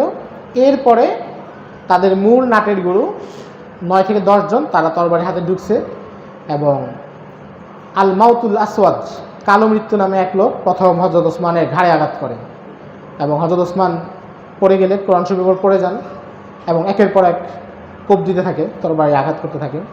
হযরত ওসমান রাদিয়াল্লাহু তাআলা আনহুর স্ত্রী নাইলা রাদিয়াল্লাহু তাআলা আনহা, উনি ছুটে আসেন স্বামীকে বাঁচানোর জন্য। উনি স্বামীর উপরে উপুর হয়ে পড়েন, মানে নিরাপত্তা দেওয়ার জন্য। তখন উনাকেও আঘাত করতে থাকে এবং ওনার হাত পায়ের আঙ্গুল কেটে ফেলেন কোপের কারণে। তো এর মধ্যে ওই যেই সাহাবীরা সকালে বের হয়ে গেছিলেন, যাদেরকে বের করে দেওয়া হয়েছিল, তারা তো একটা অপেক্ষায় ছিলেন যে কিছু একটা ঘটবে। ওনারা তো বেশি দূরে যান নাই, চিৎকার চেঁচামেচি শুনে ওনারা চলে আসছেন। আব্দুল্লাহ ইবনে জুবাইর আসছেন, হাসান হোসেন রাদিয়াল্লাহু তাআলা আসছেন, এসে ওনারা লড়াই করা শুরু করছেন এদের সাথে। তো ওনাদের হাতে এদের বেশ কয়েকজন ওখানেই নিহত হয়েছে, কারণ হযরত ওসমানের হত্যাকারী কয়েকজন ওই রুমেই নিহত। আবার ওনারাও অনেকে আহত হয়েছেন, যেমন হযরত আব্দুল্লাহ ইবনে জুবাইর খুব আহত হয়েছেন, ওনার শরীরে অনেকগুলো আঘাত ছিল। মারওয়ান ইবনুল হাকাম মারাত্মক আহত হয়েছেন, তীব্র যুদ্ধ হইল এবং কয়েকজন খুনি হচ্ছেন টাস করে বের হয়ে গেছে। তার মানে এখন কি দেখলাম যে খুনিদের একাংশ ওখানেই নিহত হয়েছে আর কয়েকজন খুনি বের হয়ে গেছে। এখন হযরত ওসমান রাদিয়াল্লাহু তাআলা আনহু কার আঘাতে শহীদ হয়েছেন, কারা ওনাকে আঘাত করছে, মানে রুমে যারা ঢুকছে সবাই কিন্তু আঘাত করার সুযোগ পায় নাই, হত্যা করে নাই, কিছু মানুষ করছে। এখন ওনাকে কারা আঘাত করছে এটার কোনো প্রত্যক্ষদর্শী নাই। হযরত ওসমান তো শহীদ, আর একমাত্র প্রত্যক্ষদর্শী ছিলেন নায়েলা, তিনি তো উপর হয়েছিলেন হযরত ওসমানকে নিরাপত্তা দেওয়ার জন্য। পিছন থেকে কারা আঘাত করতেছে এটা তুমি দেখেননি। যাই হোক, এটা ছিল 18 জিলহজ, ইফতারের আগ মুহূর্ত। ওই যে নবীজি বলছেন ইফতার এসে করেও, ইফতারের আগ মুহূর্ত হযরত ওসমান শহীদ হলেন। পুরো মদিনায় একটা শোকের পরিবেশ, কারণ হযরত ওমর রাদিয়াল্লাহু তাআলার ঘটনা ছিল আকস্মিক, কিন্তু হযরত ওসমানের ঘটনাতে একটা দীর্ঘমেয়াদী জিনিস, সবাই খুব শোকে। এবং অনেকে জিজ্ঞাসা করে যে সময় সাহাবিরা কোথায় ছিলেন। সাহাবিরা তো ছিলেন মদিনায় অনেকে, কিন্তু হযরত ওসমান যে সবাইকে নিষেধ করছেন, এবং ওনার নিষেধটা তো শুধু ব্যক্তির নিষেধ না, খলিফাতুল মুসলিমিনের নিষেধ, এটা অমান্য করার সুযোগ নেই। আলী রাদিয়াল্লাহু তাআলা বারবার বলছেন যে আমরা লড়াই করি, উনি বলছেন যে না, আপনি করার দরকার নেই। তো আলী রাদিয়াল্লাহু তাআলা পরে একটু মদিনার বাইরে চলে গেছিলেন, মানে মনে কষ্ট যে আমি থাইকাই দৃশ্য দেখতে পারবো না, এমন একটা অবস্থান ছিল। তো রাতে হযরত ওসমানের লাশ ওভাবেই ছিল। পরদিন ওনার জানাজা হয় মসজিদে নববীর সামনে, মারওয়ান ইবনুল হাকাম ওনার জানাজার ইমামতি করেন। আব্দুল্লাহ ইবনে জুবাইর তখন আহত, হাসান রাদিয়াল্লাহু তাআলা আনহু আহত, ওনাদেরকে চিকিৎসা দেওয়ার ব্যবস্থা চলতেছিল। এখন পুরা মদিনায় তখন 700 বিদ্রোহী অন্তত। এদের মধ্যে কেউ আছে খুনি, কেউ খুনির ইন্ধনদাতা, কেউ আছে ঘর অবরোধকারী, কেউ আছে ঘর অবরোধকারী মদিনায় ঢুকছে। এক স্তরের অপরাধী না, বিভিন্ন স্তরের। সবচেয়ে বড় সমস্যা হলো মদিনার নিরাপত্তা। খলিফা তো নিহত হলেন, এখন সামনে কি হবে, এটা নিয়ে একটা সবার মধ্যে দ্বিধাদ্বন্দ্ব প্রশ্ন যে এখন সামনে কি হবে। 3 দিন এভাবে চলে গেল, কোনো খলিফা নাই, কোনো দায়িত্ব নাই, সব অবকাঠামো ভেঙে পড়ছে। যেটা হয় ওই অপরাধীরা টহল দিচ্ছে, 700 মানুষ মদিনা টহল দিচ্ছে, বিভিন্ন জনকে বলতেছে আপনি খলিফা হন, আপনি খলিফা হন, কেউ দায়িত্ব নিচ্ছেন না। শেষে তালহা রাদিয়াল্লাহু তাআলা আনহু, জুবাইর রাদিয়াল্লাহু তাআলা আনহু, আরও বেশ কয়েকজন সাহাবী সহ ওনারা গিয়ে হযরত আলী রাদিয়াল্লাহু তাআলা আনহুর কাছে বললেন যে আমরা আপনার কাছে বায়াত দিতে চাই। কারণ হযরত ওসমানও যখন ওই ওনার বিরুদ্ধে এই ঝামেলাগুলো শুরু হচ্ছে তখন উনি বলছেন যে আমার পরে আমি কাউকে দিয়ে যাব না, যদি ওসিয়ত করে যেতাম তাহলে হযরত আলীর কথা বলতাম। তো এই দিক থেকে বোঝা যায় যে ওনার ইশারা ছিল। তো ওনারা সবাই ওনার হাতে বায়াত দিয়ে দিলেন এবং আলী রাদিয়াল্লাহু তাআলা মসজিদে নববীতে খুতবা দিলেন। তালহা ইবনে উবাইদুল্লাহ, জুবাইর ইবনুল আওয়াম ওনারা নিজেরা গিয়ে কিন্তু আলী রাদিয়াল্লাহু তাআলাকে বায়াত দিয়েছেন। তো খলিফা হওয়ার পর আলী রাদিয়াল্লাহু তাআলা প্রথম নির্দেশ দিলেন যে তোমরা যারা 700 মদিনার বাইরে থেকে আসছো, মদিনায় আসো, সবাই শহর ত্যাগ করো। এটা উনি প্রথম নির্দেশ যে তোমরা দ্রুত শহর ত্যাগ করো, মদিনা ত্যাগ করো। 3 দিনের মধ্যে মদিনা ত্যাগ করো, মদিনা খালি হয়ে গেল। আলী রাদিয়াল্লাহু তাআলা সব কিছু বিষয়, নতুন দায়িত্ব পেয়েছেন, সবগুলো বিষয় তো বিশৃঙ্খল, এগুলো সব গোছাচ্ছেন। এখন ওই মুহূর্তে সাহাবায়ে কেরামের মধ্যে 4টা মত দেখা গেল। আপনারা এই পয়েন্টে একটু মনে রাখেন, তাহলে সামনের অনেকগুলো বিষয় সহজ হবে। প্রথম দলের সাহাবীদের মত ছিল যে ওসমানের হত্যাকারী যারা, এদেরকে এই মুহূর্তে শাস্তি দেওয়া হবে না, কারণ ওই যে সময়টা বিশৃঙ্খল, অপরাধী মানুষ আছে 700, কিন্তু খুনি কে কে এখনও নির্দিষ্ট করে জানা যাচ্ছে না। ঘর অবরোধ করেছে কিন্তু খুন করে নাই, এমন অনেকে আছে। মদিনায় ঢুকছে কিন্তু ঘর অবরোধ করে নাই, এমন অনেকে আছে। মদিনার বাইরে অবস্থান করছে কিন্তু মদিনায় ঢুকে নাই, এমন অনেকে আছে। নানা স্তরের লোক আছে। এখন ফিতনার এই অবস্থায় এই মুহূর্তে যাচাই করা সম্ভব না। পরিস্থিতি একটু শান্ত হোক, তদন্ত করে উপযুক্ত শাস্তি যে পায় তাকে দেওয়া হবে, কাজে আপাতত বিচার হবে না। এই মতের পক্ষে ছিলেন আলী রাদিয়াল্লাহু তাআলা আনহু, আম্মার ইবনে ইয়াসির রাদিয়াল্লাহু তাআলা আনহু, সাহল ইবনে হুনাইফ রাদিয়াল্লাহু তাআলা আনহু, কাকা ইবনে আমর রাদিয়াল্লাহু তাআলা আনহু, ওনাদের ছিল এই মত। দ্বিতীয় একটা মত ছিল যে আমরা আলী রাদিয়াল্লাহু তাআলা আনহুকে বায়াত দিয়ে দিচ্ছি, উনি খলিফা, কিন্তু বিচারটা করতে হবে, হযরত ওসমানের খুনির বিচার এখনই করতে হবে। এই মত ছিল আয়েশা রাদিয়াল্লাহু তাআলা আনহা, তালহা ইবনে উবাইদুল্লাহ রাদিয়াল্লাহু তাআলা আনহু, জুবাইর ইবনুল আওয়াম রাদিয়াল্লাহু তাআলা আনহু।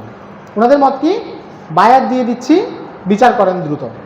তৃতীয় মত ছিল মুআবিয়া রাদিয়াল্লাহু তাআলা আনহু, আমর ইবনুল আস রাদিয়াল্লাহু তাআলা আনহু, ওনাদের যে যতক্ষণ বিচার না করবেন বায়াত দিব না, আগে খুনিদের বিচার করেন পরে বায়াত। 4 নম্বর মত ছিল কয়েকজন সাহাবীর যে আমরা এসব সাথে পাচ্ছে কিছুতেই নেই, আমাদের কোনো অবস্থানও নাই, এটা ছিল ওই যে মোহাম্মদ ইবনে মাসলামা, যাকে নবীজি বলছেন ফিতনার যুগ দেখলে তরবারি ভেঙে দিও। উনি সাদ ইবনে আবি ওয়াক্কাস, ওসামা ইবনে জায়েদ রাদিয়াল্লাহু তাআলা আনহু, ওনাদের মত ছিল যে আমরা এই ফিতনাতে নাই, ওনারা মদিনার বাইরেই চলে গেছেন, যে আমরা এটা কোনো কথাতেই নেই। তাহলে মত কয়টা দেখা গেল? 4টা। তো 4 নম্বর মতের যারা, তাদের সাথে আসলে কোনো লেনা দেনা নেই, কারণ যেহেতু ওনারা সব কিছু থেকে হাত গুটিয়ে চলে গেছেন। মূল যতগুলো ইখতিলাফ হয়েছে, মুশাজারাতে সাহাবার যে সূচনা হয়েছে, সেটা মূলত প্রথম 3 গ্রুপের মধ্যে। বিচার কি এখন হবে না পরে? আলী রাদিয়াল্লাহু তাআলা বলতেছেন না, বিচার আরও পরে, আগে ক্ষমতা মজবুত করি। আম্মাজান আয়েশা রাদিয়াল্লাহু তাআলা আনহা ওনারা বলতেছেন যে বায়াত দিচ্ছি, বিচার করেন। মুআবিয়া রাদিয়াল্লাহু তাআলা বলতেছেন যে না, বিচার না করলে বায়াত হবে না। 3টা মত। আম্মাজান তখন মক্কায়, ওই যে হজরত সফরে গেছেন, এখনও আসেন নাই। মক্কায় শাহাদাতের খবর পৌঁছে গেছে, উনি কাবা শরীফের চত্বরে কালো পর্দা টাঙ্গিয়ে জনগণের উদ্দেশ্যে ভাষণ দিয়েছেন, এবং খুব আবেগঘন ভাষণ, তারিখের প্রায় সব কিতাবেই আছে, লম্বা ভাষণ। এবং সেখানে তিনি বলছেন যে তোমরা কোন অবস্থায় আছো? ওসমানকে হত্যা করা হয়েছে, তোমরা এখনো নিশ্চুপ বসে আছো, তাদের খুনিদের বিচার করবা না? তো প্রায় 600 মানুষ ওনার সাথে রেডি হয়েছে যে আম্মাজান যেই পদক্ষেপ নেবেন আমরা সেই পদক্ষেপ নিব। জুবাইর ইবনুল আওয়াম, তালহা ইবনে উবাইদুল্লাহ, ওনারাও মদিনা থেকে মক্কায় চলে গেছেন, আম্মাজানের সাথে যোগ দিয়েছেন। শেষে আম্মাজান 600 জনের কাফেলা নিয়ে বসরার উদ্দেশ্যে চলে গেছেন।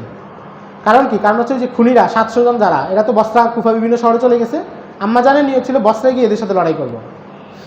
এদিকে আম্মাজানের যাত্রার সংবাদ পেয়ে আলী রাদিয়াল্লাহু তাআলা চিন্তিত হয়ে গেছেন।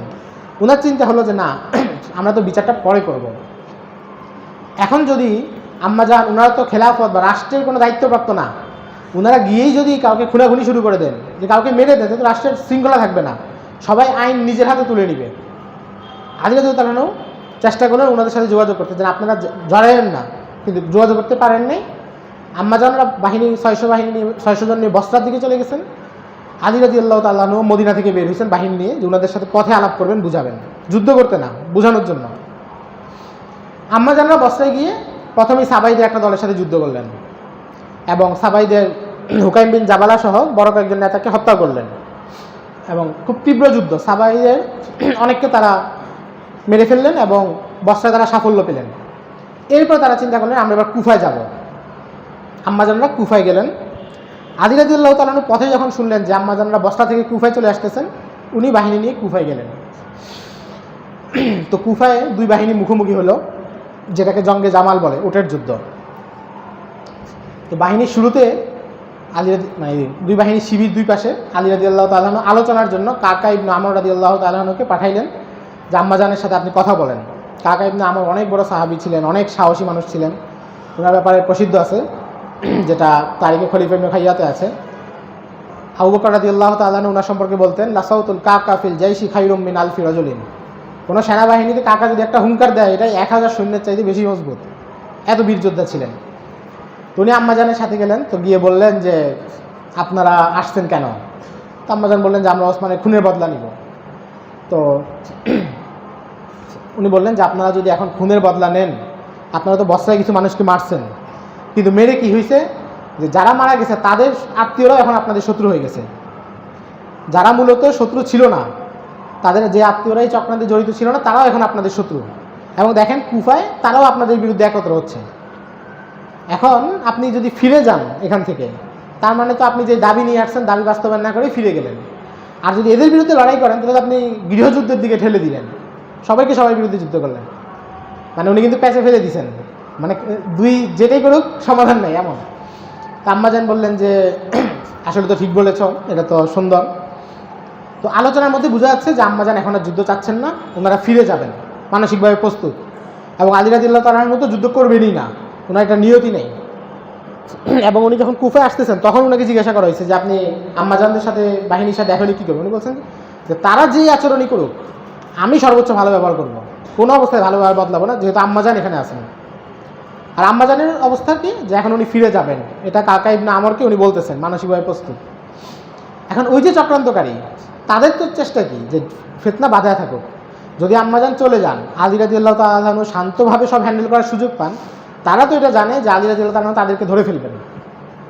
আলী রাদিয়াল্লাহু তাআলা তাদেরকে মদিনায় ছাড় দিয়েছেন তো পরিস্থিতির কারণে, কিন্তু আলী রাদিয়াল্লাহু তাআলা তো বিচক্ষণ সাহাবী, উনি তো সাধারণ মানুষ না, 4 খলিফার একজন। তো উনি তো বিচক্ষণ সাহাবী, উনি তো ধরে ফেলবেন। তো তাদের ভয় ছিল। তারা করলো কি, 2 বাহিনী শিবিরে আছে, তো তারা দুই বাহিনীতে ঢুকে গেল। তখন তো আর ইউনিফর্ম নাই, বাংলাদেশ আর্মির ড্রেস একটা, ইন্ডিয়ান আর্মির ড্রেস একটা, আপনি আপনার বাহিনীতে অন্য লোক ঢুকলে চিনতে পারবেন এমন তো না। সবাই তো মুসলিম সমাজের লোক, পোশাক করে দুই বাহিনীতে ঢুকে গেছে। ঢুকে দুই বাহিনী থেকে নিজেরা তীর মারামারি শুরু করছে। এখন আম্মাজানের বাহিনীর সদস্যরা দেখতেছে কি, আলী রাদিয়াল্লাহু তাআলার বাহিনী থেকে তো আমাদের উপর আক্রমণ করা হচ্ছে। আলী রাদিয়াল্লাহু তাআলার বাহিনীর লোকেরা কি দেখতেছে, আর আম্মাজানের বাহিনী থেকে আমাদের উপর আক্রমণ করা হচ্ছে। এখন আপনি যখন দেখবেন যে আপনার উপর আক্রমণ হচ্ছে, তখন আপনি আগে কি আলোচনা হয়েছে পরে কি আলোচনা হবে এটা তো মাথায় রাখার সুযোগ নেই, আপনাকে যান বাঁচাইতে হবে। ব্যাস, এবার দুই বাহিনী সাধারণ সৈন্য যারা তারাও যুদ্ধে জড়ায় গেল। আলী রাদিয়াল্লাহু তাআলা অবাক, আম্মাজান অবাক, যে যুদ্ধ শুরু হয়ে থেকে কে আক্রমণ করলো, কীভাবে হলো। এখন যুদ্ধ তো শুরু হয়ে গেছে, আপনি মারামারি যখন লেগে গেছে তা থামানো তো আর এক মুহূর্তের কাজ না। ওনারা চেষ্টা করতেছেন, সেনাবাহিনী এরা বলতেছেন, কিন্তু ওই অবস্থাও দেখেন তালহা ইবনে উবাইদুল্লাহ রাদিয়াল্লাহু তাআলা আনহু এক সাবাইয়ের হাতে উনি মারা যাচ্ছেন। এক সাবাই আলী রাদিয়াল্লাহু তাআলার বাহিনীর একজন ওনাকে মারতেছে। তো ওই সময় উনি বললেন যে তুমি আলীর কাছে বলল যে আমি ওনার বায়াত আবার নবায়ন করে যাচ্ছি। তার মানে আবার ব্যাপারটা বুঝেন, এটা একটা পয়েন্ট, ওনারা কিন্তু বায়াত ভঙ্গ করেন নাই, বায়াত অস্বীকারও করেন না, বায়াত আগেই দিচ্ছেন। এমনকি ইন্তেকালের মুহূর্তে বলতেছেন বায়াত আবার নবায়ন করতেছি। ওনাদের জায়গা ছিল যে শুধু যে বিচারটা এখন করেন। জুবাইর ইবনুল আওয়াম যখন দেখলেন যুদ্ধ শুরু হয়ে গেছে, উনি বলেন যে এই ফিতনাতে আমি নেই, উনি বের হয়ে গেছেন। যুদ্ধ ময়দান থেকে বের হয়ে মদিনার পথ ধরছেন। পথে ওই সাবাই গ্রুপের একজন তাকে পেয়ে শহীদ করে দিয়েছে। উনি যুদ্ধক্ষেত্রে মারা যান নাই, বাইরে মারা গেছেন, মুসান্নাফ ইবনে আবি শাইবার বর্ণনা। তো এভাবে যুদ্ধ চলতেছে। পরে কাকা ইবনে আমর আলী রাদিয়াল্লাহু তাআলা বললেন যে এভাবে হবে না, যুদ্ধ থামানো যাবে না, আমার কাছে বুদ্ধি আছে। বুদ্ধি কি? বললো যে উম্মুল মুমিনিন যেখানে অবস্থান করতেছেন, উনি একটা ওটের উপর অবস্থান করতেছিলেন। ওটের উপর একটা ঘরের মতো, যেটাকে হাওদা বলে, হাওদার ভিতরে উম্মুল মুমিনিন, আর তাকে চারপাশ থেকে আব্দুল্লাহ ইবনে জুবায়ের, মারওয়ান ইবনুল হাকাম ওনারা নিরাপত্তা দিচ্ছেন। কারণ সাবাইদের একটা টার্গেট ছিল যে তারা উম্মুল মুমিনিনকেও মেরে ফেলবে, আর তেলে তো আরও ফিতনা আরও বাড়বে। তখন কথা হবে কি, উম্মুল মুমিনিনকে যেই মারো, কথা হবে যে আলী রাদিয়াল্লাহু তাআলা বাহিনী মারছে, তাই না? তো কাকা ইবনে আমর বললেন যে আমাকে দায়িত্ব দিন, আমি যাই। উনি যেহেতু সাহসী মানুষ, উনি সবাইকে হটায়া সটায়া একদম উম্মুল মুমিনিনের ওটের কাছে চলে গেছেন। উম্মুল মুমিনের চারদিকে পাহারা ছিল, কিন্তু উনি সেটাও ভেদ করে ভিতরে চলে গেছেন। গিয়ে উম্মুল মুমিনের ওটের মধ্যে আঘাত করছেন। উম্মুল মুমিনের ওটের পা কেটে গেছে, ওট পড়ে গেছে, উম্মুল মুমিন নেমে গেছেন। উনি তাড়াতাড়ি পর্দার পাশে গিয়ে বলছেন যে উম্মুল মুমিনিন আপনি আমার সাথে চলেন, আপনি যদি আমার সাথে চলেন এই যুদ্ধ এখন থামানো যাবে, আর নইলে এই যুদ্ধ থামবে না। উম্মুল মুমিনিন বলছেন যে যুদ্ধ থামানোর জন্য যা করা দরকার করো। তো উনি একদম সম্মানের সাথে উম্মুল মুমিনিনকে নিয়ে আলী রাদিয়াল্লাহু তাআলা শিবিরে চলে আসছেন। এখন উম্মুল মুমিনের শিবিরে কি দেখলো, উম্মুল মুমিনের যে পতাকা যা ছিল সব বন্ধ। এবার যুদ্ধটা খুব দ্রুত বন্ধ হয়ে গেল। তো পরে তো ওনারা দুজনেই বুঝছেন যে এখানে আসলে কোনো পক্ষেরই দোষ নেই, এটা পুরোই হচ্ছে চক্রান্তকারীরা বাধাইছে। এবং উম্মুল মুমিনিন পরে উনি তো ইন্তেকাল করেছেন 56 হিজরিতে, আরও প্রায় 20 বছর জীবিত ছিলেন। উনি সবসময় আফসোস করতেন যে আমি যদি আরও 20 বছর আগে, এই ঘটনারও 20 বছর আগে মারা যেতাম, যদি আলীর বিরুদ্ধে আমাকে দাঁড়াইতে না হইতো, যদি এই ঘটনাগুলো না ঘটতো, রক্তগুলো না ঝরতো। এবং আলী রাদিয়াল্লাহু তাআলা তালহা ইবনে উবাইদুল্লাহর লাশ কোলে নিয়ে বলছেন যে আমি সাক্ষী দিচ্ছি যে আপনি আমার হাতে বায়াত অবস্থায় ইন্তেকাল করেছেন। মানে মহব্বতের কোনো কমতি ছিল না, কোনো শত্রুতাও ছিল না, ওনারা চাও নাই। আপসে ইখতিলাফ ছিল, আলোচনা চলতেছিল, এর মধ্যে মুনাফিকরা, শত্রুরা এই ঝামেলাটা করছে। জঙ্গে জামালে যুদ্ধ শুরু করার ইচ্ছা কোনো গ্রুপেরই ছিল না। এবং আয়েশা রাদিয়াল্লাহু, এই যে শিয়ারা এই কথাটা খুব ছড়ায় যে আয়েশা রাদিয়াল্লাহু তাআলা মূলত আলী রাদিয়াল্লাহু তাআলাকে হত্যাকারী মনে করতেন। এমন কিছুই না, কারণ ওসমানের হত্যায় সাহাবীদের কেউই জড়িত ছিল না। এটা একটা মৌলিক কথা মনে রাখবেন, হযরত ওসমানের হত্যায় যারা জড়িত এটা সাহাবীদের কেউই না। তারিখুল মদিনা, ওই যে হাসান ইবনে সাব্বার নাম বললাম না, নির্ভরযোগ্য বর্ণনা, ওনার কিতাব তারিখুল মদিনাতে হাসান বসরি রাদিয়াল্লাহু রাহিমাহুল্লাহ থেকে একটা বর্ণনা আসছে। উনি বলেন মা আলিম তো আহাদান আশরাকা ফি দামি ওসমান, হযরত ওসমানের রক্তে অংশগ্রহণ করছে এমন কোনো সাহাবী নেই, সাহাবীদের কেউই জড়িত ছিল না। তো উম্মুল মুমিনিন মনে করবেন কেন? উনি চাইছেন যে বিচারটা এখন হোক। আর উনি যুদ্ধ করতে গেছেন সাবাইদের সাথে, কিন্তু পরে আলী রাদিয়াল্লাহু সাথে আলোচনা চলতে আসছে, সেখানে সাবাইরা যুদ্ধটা আবার লাগাই দিছে।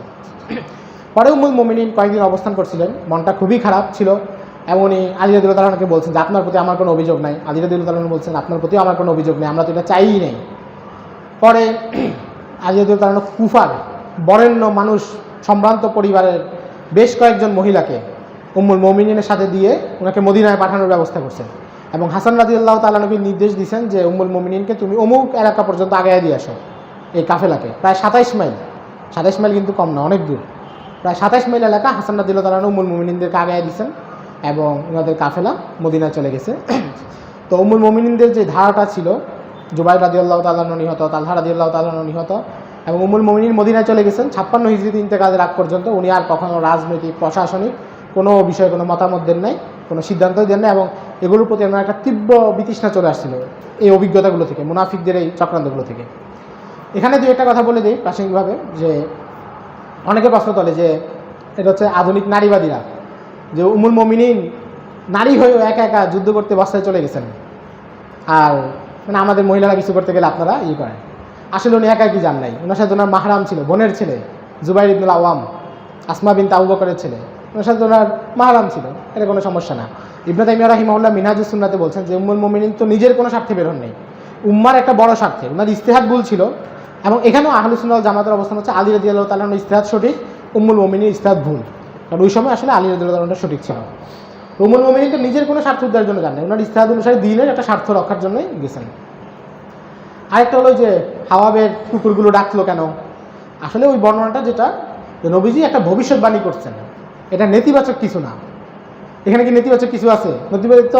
নেতিবাচক হলে তো বলতে পারতেন যে যাকে হাওয়াবের কুকুর ডাকবে সে ফিরে যাওয়া উচিত, তার উচিত ফিরে যাওয়া, এরকম কিছু বলতেন, কিছু বলেন নেই।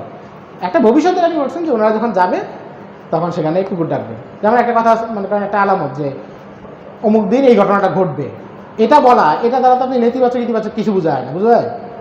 অমুক দিন একটা ঘটনা ঘটবে, যদি বলে যে এই ঘটনাটা কত খারাপ, তাইলে এক কথা।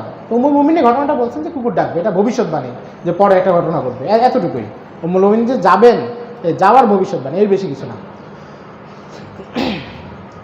আসলে তো অনেকক্ষণ দেরি, আচ্ছা আর অল্প কতক্ষণ, বেশিক্ষণ লাগবে না, সিফিন দিয়ে শেষ হয়ে যাচ্ছে। তো জঙ্গে জামাল একটা পক্ষ শেষ, সাহাবীদের মধ্যে বললাম না 4টা ধারা ছিল, এক ধারা তো সব কিছু থেকে দূরে, উম্মুল মুমিনিনের ধারাও শেষ, এখন শুধু 2টা ধারা, মুআবিয়া রাদিয়াল্লাহু তাআলা আনহু, আলী রাদিয়াল্লাহু তাআলা আনহু। মুআবিয়া রাদিয়াল্লাহু তাআলা আনহুর এক কথা, আপনি যতক্ষণ বিচার না করবেন বায়াত দিব না। আলী রাদিয়াল্লাহু তাআলা আনহুর এক কথা, আগে বায়াত দেন, সব জায়গায় আমার কর্তৃত্ব প্রতিষ্ঠা হোক, তারপরে হবে। এবং আলী রাদিয়াল্লাহু তাআলা অনেককে পাঠাইছেন মুআবিয়া রাদিয়াল্লাহু তাআলার সাথে আলোচনার জন্য, আবু মুসলিম খাওলানিকে পাঠাইছেন, বিখ্যাত তাবেঈ, তারপরে এরকম আরও অনেককে পাঠাইছেন। কিন্তু মুআবিয়া রাদিয়াল্লাহু তাআলা এক বাক্যে অটল, যে না, বিচার করতে হবে এখনই। ওনারা একই বংশের ছিলেন, ওই একটা আত্মীয়তার টান ছিল, এবং ওনার এই জায়গায় ওনার ইস্তাহাতটা ভুল ছিল, এবং অবশ্যই বিচক্ষণতা এবং দূরদর্শিতায় আলী রাদিয়াল্লাহু তাআলা আনহুর চাইতে মুআবিয়া রাদিয়াল্লাহু তাআলা একটু পিছিয়ে ছিলেন। তো এখানে সমাধান হচ্ছে না দেখে শেষে আলী রাদিয়াল্লাহু তাআলা আনহু সেনাবাহিনী প্রস্তুত করলেন যে মুআবিয়া রাদিয়াল্লাহুর সাথে লড়াই করতে হবে। ওনার অবস্থানটা কী ছিল, যে আমি খলিফা, কিন্তু সিরিয়ায় আমার কোনো কর্তৃত্ব প্রতিষ্ঠা হচ্ছে না, সেখানকার মানুষ আমার আনুগত্য করতেছে না, তাদের সাথে লড়াই করতে হবে।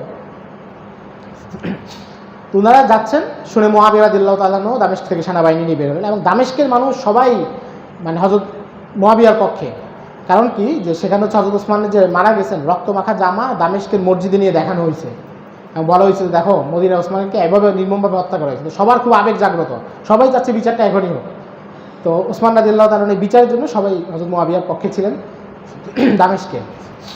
তো দুই বাহিনী আসলো, এবং দামেস্ক থেকে বাইরে ফুরাতের কাছে একটা এলাকা সিফিন, এই বাহিনী, এখানে দুই বাহিনী মুখোমুখি হলো, এবং এখানেও সেম বাহিনী। আচ্ছা, জঙ্গে জামাল ঘটছে হযরত ওসমানের শাহাদাত 35 হিজরিতে, জঙ্গে জামাল 36 হিজরিতে, আর এখন যেটা বলতেছি এগুলো 37 হিজরিতে। মানে হযরত ওসমান শাহাদাতের পরে 2 বছর কিন্তু চলে গেছে। কারণ এগুলো তো আসলে আমরা তো বলতেছি 2 মিনিটে, এটা তো আর একদিনের ঘটনা না, সফর করতে হয়েছে, অনেক কিছু ঘটনা আছে। তো সিফিনের সামনে আসার পরে সাথে সাথে যুদ্ধ হয় নাই, প্রায় 2 মাস কোনো বাহিনী যুদ্ধ করে নাই, আলোক আলোচনা চলতেছে কীভাবে সমাধান হয়, কীভাবে কি। মাঝে মাঝে যুদ্ধ লেগে যেত, তখন দুই বাহিনীতে কিছু কারি সাহেব ছিল, আন্তর্জাতিক হাফেজ ছিল কিছু দুই বাহিনীতে। তো যখন দুই বাহিনীর যুদ্ধ লাগতো, এরা মাঝখানে এসে দাঁড়ায় যেত যে লড়াই করা যাবে না, লড়াই করার দরকার নেই। তো পরে আবার এই যে আন্তর্জাতিক হাফেজ যারা ছিল, এরা খারেজি হয়ে গেছিল। মাঝখানে যারা ছিল, যারা দুই বাহিনীকে মারামারিতে থামাইতো, এরা শেষে আলী মুআবিয়া দুইজনকে কাফের বলে দিছে, কাফের বলে দুইজনকে মারার জন্য রেডি হয়ে গেছে। এরা ছিল খারেজি, ইয়ং ছিল, এরা বয়স কম ছিল, তিলাওয়াত বেশি করতো, ইবাদত বেশি করতো। খারেজিদের যে আলামতগুলো নবীজি বলছেন, তাদের ইবাদত দেখলে তোমরা ঈর্ষা করবে, এদের অবস্থা সেটা ছিল। তো আলোচনা চলতেছে, এবং এখানেও একটা জিনিস বোঝা যাচ্ছে যে মানে যুদ্ধ হবে না, বাকি হয়তো সমাধানও হবে না, মানে এটা বোঝা যাচ্ছে যে মুআবিয়া রাদিয়াল্লাহু তাআলা আলী রাদিয়াল্লাহু তাআলার কথা মানবেন না, আলী রাদিয়াল্লাহু তাআলা মুআবিয়ারটা মানবেন না, বাকি মারামারিও মনে হবে না। এখানেও ঠিক ওই কাহিনীটা ঘটলো। মানে সাবাইদের মূল ভয়টা যেখানে ছিল, যে মুসলিম সমাজে যদি স্থিতিশীল পরিস্থিতি আসে তাহলে তো বিচার হয়ে যাবে, অস্থির করে রাখতে হবে। এখানেও তারা দুই বাহিনীতে ঢুকে গোলাগুলি শুরু করে দিল, যুদ্ধ শুরু হইল। কিন্তু এখানের যুদ্ধটা একটু ভিন্ন রকম হয়েছে, কারণ উম্মুল মোমিনিনদের যেটা, সেখানে তো যুদ্ধের কোনো চিন্তাই ছিল না, এবং ওখানে বায়াত তারা দিয়ে দিয়েছেন, আনুগত্যে আছেন, একটা ব্যাপার আছে। কিন্তু হযরত মুআবিয়ার বাহিনীর তো আনুগত্য নেই, বায়াত তারা দেননি, তারা কিছুটা স্বাধীন, এবং তাদের ক্ষোভটা অনেক বেশি যে বিচার 2 বছর হয়ে গেল, বিচার হচ্ছে না। এখানে যুদ্ধটা 3 দিন চললো এবং প্রচণ্ড যুদ্ধ হয়েছে। বিশেষ করে 3 নম্বর দিন রাতের যে যুদ্ধ, এটাকে লাইলাতুল হারির বলে, আগুনের রাত, এত ভয়ঙ্কর যুদ্ধ হয়েছে। মানুষই মারা গেছে 70,000, 2 বাহিনী মিলিয়ে মানুষ মারা গেছে 70,000। 70,000 মানুষ মানে সংখ্যাটা কিন্তু অনেক বিশাল। 3 দিনে হযরত মুআবিয়ার বাহিনীর পক্ষে 45,000, আলী রাদিয়াল্লাহু তাআলার বাহিনীর পক্ষে 25,000 মানুষ। আর জঙ্গে জামাল যেটা হয়েছে সেখানে মারা গেছে 3,000। আয়েশা রাদিয়াল্লাহু তাআলার পক্ষ থেকে শিবিরে 2,500, আলী রাদিয়াল্লাহু তাআলার শিবির থেকে 500, আর এখানে মারা গেছে 70,000।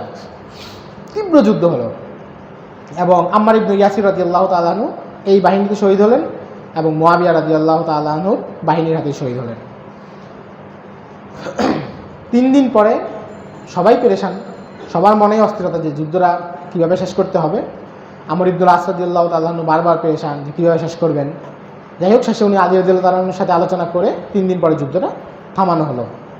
এখন থামানো নিয়ে অনেক বর্ণনা আছে, বাজারি বইপত্রে অনেক বর্ণনা পাবেন, শিয়াদের বইতে অনেক বর্ণনা পাবেন। তাদের সবচেয়ে বিখ্যাত বর্ণনা যে আমর ইবনুল আস রাদিয়াল্লাহু তাআলা আনহু কোরআন শরীফের পৃষ্ঠা ছিঁড়ে তীরের মাথায় লাগাইয়া এমনি ধরছেন।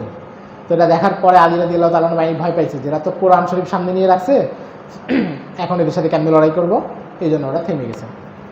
এটা হলো খুব প্রচলিত বর্ণনা, এবং এটা দিয়ে আমর ইবনুল আসের ব্যাপারে উল্টাপাল্টা কথা বলে মানুষ। আসলে এটা হলো আবু মিখনাফের বর্ণনা, ওই যে আপনাদের ওখানে যার ব্যাপারে শুরুতেই বলে আসছি, লাইসা বিশাইইন, ইয়াহিয়া ইবনু মাইনের বক্তব্য, তার ব্যাপারে কিছুই নাই লোক। তো এই হলো অবস্থা।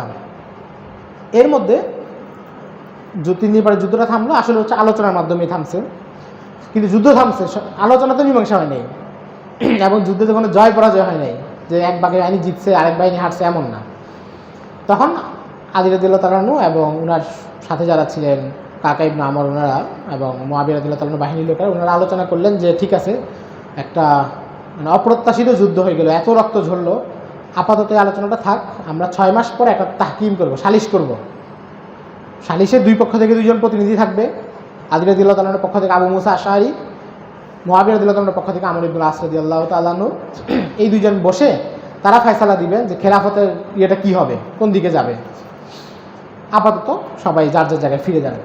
আলী রাদিয়াল্লাহু তাআলা আনহু কুফায় ফিরে গেলেন, মুআবিয়া রাদিয়াল্লাহু তাআলা আনহু দামেস্কে ফিরে গেলেন। 6 মাস পরে ওই মজলিসটা হইল, সালিশ। কিন্তু সালিশে আসলে অনেক আলোচনা শেষে কোনো ফলাফল হলো না, কারণ দাবি তো 2 জনের 2 রকম, এবং কেউ ছাড় দিচ্ছেন না। মুআবিয়া রাদিয়াল্লাহু তাআলা বলতেছেন বিচার করেন, বায়াত দিব, উনি বলতেছেন বায়াত দেন, বিচার করব। কোনো সমাধান হয়নি। এটা নিয়েও অনেক জাল বর্ণনা আছে, বানোয়াট। এর মধ্যে একটা বর্ণনা হচ্ছে যে আমর ইবনুল আস রাদিয়াল্লাহু তাআলা আনহু আবু মুসা আশআরীকে বলছেন যে আপনি আপনার পক্ষ থেকে আসেন, আমরা এত ঝামেলা বাদ দিয়ে আলী মুআবিয়া 2 জনকেই বাদ দিয়ে দেই, আব্দুল্লাহ ইবনে ওমরকে খলিফা বানাই। আমি প্রথমে দাঁড়ায় বলবো যে মুআবিয়াকে আমি বাদ দিলাম আমার পক্ষ থেকে, যেহেতু আমরা সালিশ, আমাদের ফয়সালা ওনারা মাইনা নেবেন, আর আপনি আলীকে তার দায়িত্ব থেকে বাদ দিবেন। তা আবু মুসা আশআরী বলছেন ঠিক আছে। আবু মুসা আশআরী দাঁড়ায় বললেন যে আমি আলী রাদিয়াল্লাহু তাআলা আনহুকে খলিফা পদ থেকে অব্যাহতি ঘোষণা করলাম। আমর ইবনুল আস দাঁড়ায় বললেন যে যেহেতু আপনি বাদই দিয়ে দিয়েছেন, তাহলে তো আর মুআবিয়াই থাকে, তাহলে উনি খলিফা, এখন তার বিরোধ নেই। আসলে বর্ণনাটা জাল, এটা আবু মিখনাফ থেকে আসছে। ইবনু শিহাব জোহরি থেকে একটা বর্ণনা আসছে, সেটা হচ্ছে মুরসাল। ওই যে ইবনু শিহাব জোহরি যে মুরসাল গ্রহণযোগ্য না, ওই সনদে এটা আসছে। কারণ কি, এখানে সবচেয়ে বড় কথা হচ্ছে আবু মুসা আশআরী তো অনেক বড় ফকিহ সাহাবী ছিলেন, এত কাঁচা কাজ করার লোক তো উনি না। আলী রাদিয়াল্লাহু তাআলা আনহু যাকে এই অধিকার মীমাংসার জন্য দায়িত্ব দিয়েছেন, উনি এত কাঁচা কাজ করার তো লোক না। বরং সহিহ সনদে যেগুলো আসছে, যেটা আহমদ ইবনে হাম্বলের ফাজাইলুস সাহাবা সহ আরও আল মুজামুল কাবিরের বর্ণনা, সেগুলো সামনে আসছে। সেখানে জানা যায় যে আলোচনাটা অমীমাংসিতভাবে শেষ হয়েছে। শেষে আমর ইবনুল আস শুধু এতটুকু বলছেন যে আচ্ছা, তাহলে তো আপনারাই খেলাফতে থাকতেছেন, বাকি আমাদের ব্যাপারে আপনাদের চিন্তা কী? আবু মুসা আশআরী বলছেন যে আলী রাদিয়াল্লাহু তাআলা আনহু যদি আপনাদেরকে নিয়ে কাজ করতে চান, মূল্যায়ন করতে চান, তাহলে আপনাদের যোগ্য, মানে আপনারা যোগ্য মানুষ, আপনাদেরকে মূল্যায়ন করা যায়। আবার আলী রাদিয়াল্লাহু তাআলা আনহু যদি আপনাদেরকে ছাড়া কাজ করতে চান, তাহলে তিনিও সেটার যোগ্য, মানে উনিও এতটা যোগ্য যে আপনাদেরকে ছাড়াও উনি কাজ করতে পারবেন। দেখেন কত বিচক্ষণ জবাব। তো এটাই শেষ হয়েছে, যে এটা নিয়ে কোনো আর ইয়ে হয়নি। তো জঙ্গে সিফফিনের পরে কি হলো তাহলে? 37 হিজরি পরে তো 40 হিজরি পর্যন্ত আলী রাদিয়াল্লাহু তাআলা জীবিত ছিলেন। পরে হলো যে মুয়াবিয়া রাদিয়াল্লাহু তাআলা আনহু দামেস্ক এবং মিশরের একটা বড় এলাকা শাসন করতেন স্বাধীন হিসেবে। আলী রাদিয়াল্লাহু তাআলা আনহু উনার যেই রাজত্ব মুসলিম বিশ্বের অন্যান্য এলাকা ওগুলো শাসন করতেন, এবং দুই বাহিনীর মাঝখানে সীমান্ত ছিল। এই সীমান্তে মাঝে মধ্যে ছোটোখাটো কিছু যুদ্ধ হয়েছে, কিন্তু দুই গ্রুপের মধ্যে বড় কোনো যুদ্ধ আর হয় নাই। সিফিনের পরে আর কোনো বড় যুদ্ধ হয়নি, এবং কেউ কাউকে আর ঘাটান নাই। সিফিনের পরে আলী রাদিয়াল্লাহু তাআলা আনহু মুয়াবিয়া রাদিয়াল্লাহু তাআলা আনহুকে আর কোনো করেন নাই যে আপনি বায়াত দেন। মুয়াবিয়া রাদিয়াল্লাহু তাআলা আনহু আর কোনো কিছু করেন নাই। এভাবে 40 হিজরিতে আলী রাদিয়াল্লাহু তাআলা আনহু ইন্তেকাল হয়। এখানে একটা মৌলিক কথা আপনারা খেয়াল করেন, যেটা মানুষ বারবার বলে। কয়েকদিন আগেও বাংলাদেশের একজন বিখ্যাত আলোচক উনি আশুরার বয়ান করতে গিয়ে এটা বলছেন যে মুয়াবিয়া রাদিয়াল্লাহু তাআলা আনহু আলী রাদিয়াল্লাহু তাআলা খেলাফত নামায় না খেলাফত ঘোষণা করছেন। আসলে এটা ভুল। আলী রাদিয়াল্লাহু তাআলা আনহু যতদিন খলিফা ছিলেন মুয়াবিয়া রাদিয়াল্লাহু তাআলা আনহু খেলাফত ঘোষণা করেনই নেই। বায়াত না দেয়া আর খেলাফত ঘোষণা কি এক? এবং উনি খেলাফত ঘোষণা করবেন কেন? কারণ সহিহ মুসলিমের হাদিস, যে হাদিসের রাবি হযরত মুয়াবিয়া রাদিয়াল্লাহু তাআলা নিজেই, ইযা বুইয়া লি খলিফাতাইনি ফাকতুল আখিরা মিনহুমা, দুইজন খলিফার যদি একসাথে বায়াত দেওয়া হয় দ্বিতীয় জনকে হত্যা করো। হযরত মুয়াবিয়া নিজেই হাদিসের রাবি, তো উনি তো জানেন যে মুসলিম বিশ্ব ঐক্য রাখার জন্য একসাথে দুইজন খেলাফতের দাবি করার সুযোগ নেই। উনি কখনো খেলাফতের দাবি করেন নাই, কিন্তু মানুষ বলে কি যে উনি খেলাফতের দাবি করছেন। খেলাফতের দাবি করছেন 40 হিজরির পরে। এর আগ পর্যন্ত আলী রাদিয়াল্লাহু তাআলা আনহুকে উনি খলিফা মানেননি, সেটা ভিন্ন কথা, কিন্তু নিজে খেলাফতের দাবি করেন নাই, এবং ওনাদের দুইজনের সীমান্তে আলাদা ছিল। সংক্ষেপে এটা হলো মুশাজারাতে সাহাবা, এখানেই শেষ। হযরত ওসমানের হত্যাকাণ্ডের আগে কিছু চক্রান্ত ছিল, সেখান থেকে শুরু হয়েছে। হযরত ওসমান শহীদ হলেন, জঙ্গে জামাল হলো, জঙ্গে সিফফিন হলো, এরপরে শেষ। একটা বড় প্রশ্ন যে আব্দুল্লাহ ইবনে সাবা কোথায়? সে তো আমাদের আলোচনার মাঝখানে হারায়া গেল। আসলে সে ইতিহাস থেকে হারায়া গেছে। হযরত ওসমানের শাহাদাতের সময় সে মদিনায় ছিল, এতটুকু পর্যন্ত তথ্য পাওয়া যায়। এবং অনেক মুআররিখদের অভিজ্ঞতা বা ওনাদের সন্দেহ যে আল মাউতুল আসওয়াদ নামে যে লোক আঘাত করেছে এটাই আব্দুল্লাহ ইবনে সাবা ছিল। কারণ আব্দুল্লাহ ইবনে সাবার দৈহিক যে বিবরণ অন্য জায়গায় পাওয়া যায় যে সে অনেক কালো ছিল, তো যেখানে আল মাউতুল আসওয়াদ বলতেছে দীর্ঘদেহী ছিল, এবং স্বাভাবিক এত বড় চক্রান্ত সে নিজে গোটায় আনছে, এখন চূড়ান্ত সময় সে উপস্থিত থাকবে না এটা তো হওয়ার কথা না, সে মনে ছিল। কিন্তু এরপরে সে কোথায় গেছে এটা আর জানা যায় না। মানে যে মুনাফিক তো ভেষ ধরতে তো হয়তো কোনো এলাকায় যে দলবেশ টলবেশ হয়ে গেছে বা কিছু একটা হয়ে গেছে। একটা বর্ণনা পাওয়া যায়, দুর্বল বর্ণনা। বাকি মানে আমরা যে বললাম না যে কিছু জায়গায় জোড়াতালি দেওয়ার জন্য কাপড়ের রং জানার জন্য দুর্বল বর্ণনা নেওয়া যায়, ওই হিসাবে নিচ্ছি। একটা বর্ণনা পাওয়া যায় যে সে হচ্ছে ইয়ামানে গিয়ে দরবেশ সেজে এক খানকা টানকা খুলে বসছে, এবং ওইভাবে আরও অনেক দিন মুয়াবিয়া রাদিয়াল্লাহু তাআলা আনহুর ইন্তেকালের পরেও সে বেঁচে ছিল। এটা হচ্ছে একটা বর্ণনায় জানা যায়। বাকি আর কিছুই জানা যায় না সে কোথায় হারিয়ে গেছে। চিন্তা করেন কত বড় চক্রান্তকারী, কত কিছু গোছায় সে এই কাজ করলো। যাক, আপনাদের সবার প্রতি অনেক শুকরিয়া যে আপনারা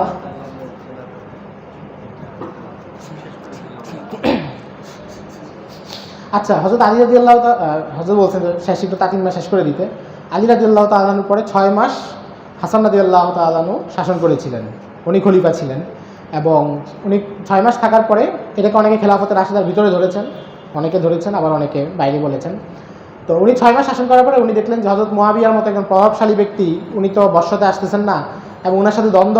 আর হাসান রাদিয়াল্লাহু তাআলা মূলত রাজনৈতিক মেজাজের মানুষ ছিলেন না, মানে যে এত দায়িত্ব সামলাইতে হবে, এত কিছু ম্যানেজ করতে হবে, এটা ওনার ছিল না।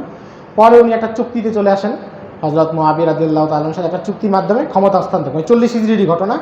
এবং চুক্তি অনুসারে উনি মদিনায় চলে গেছেন, ওনাকে বার্ষিক একটা হাদিয়া দেওয়া হইতো বড় অঙ্কের।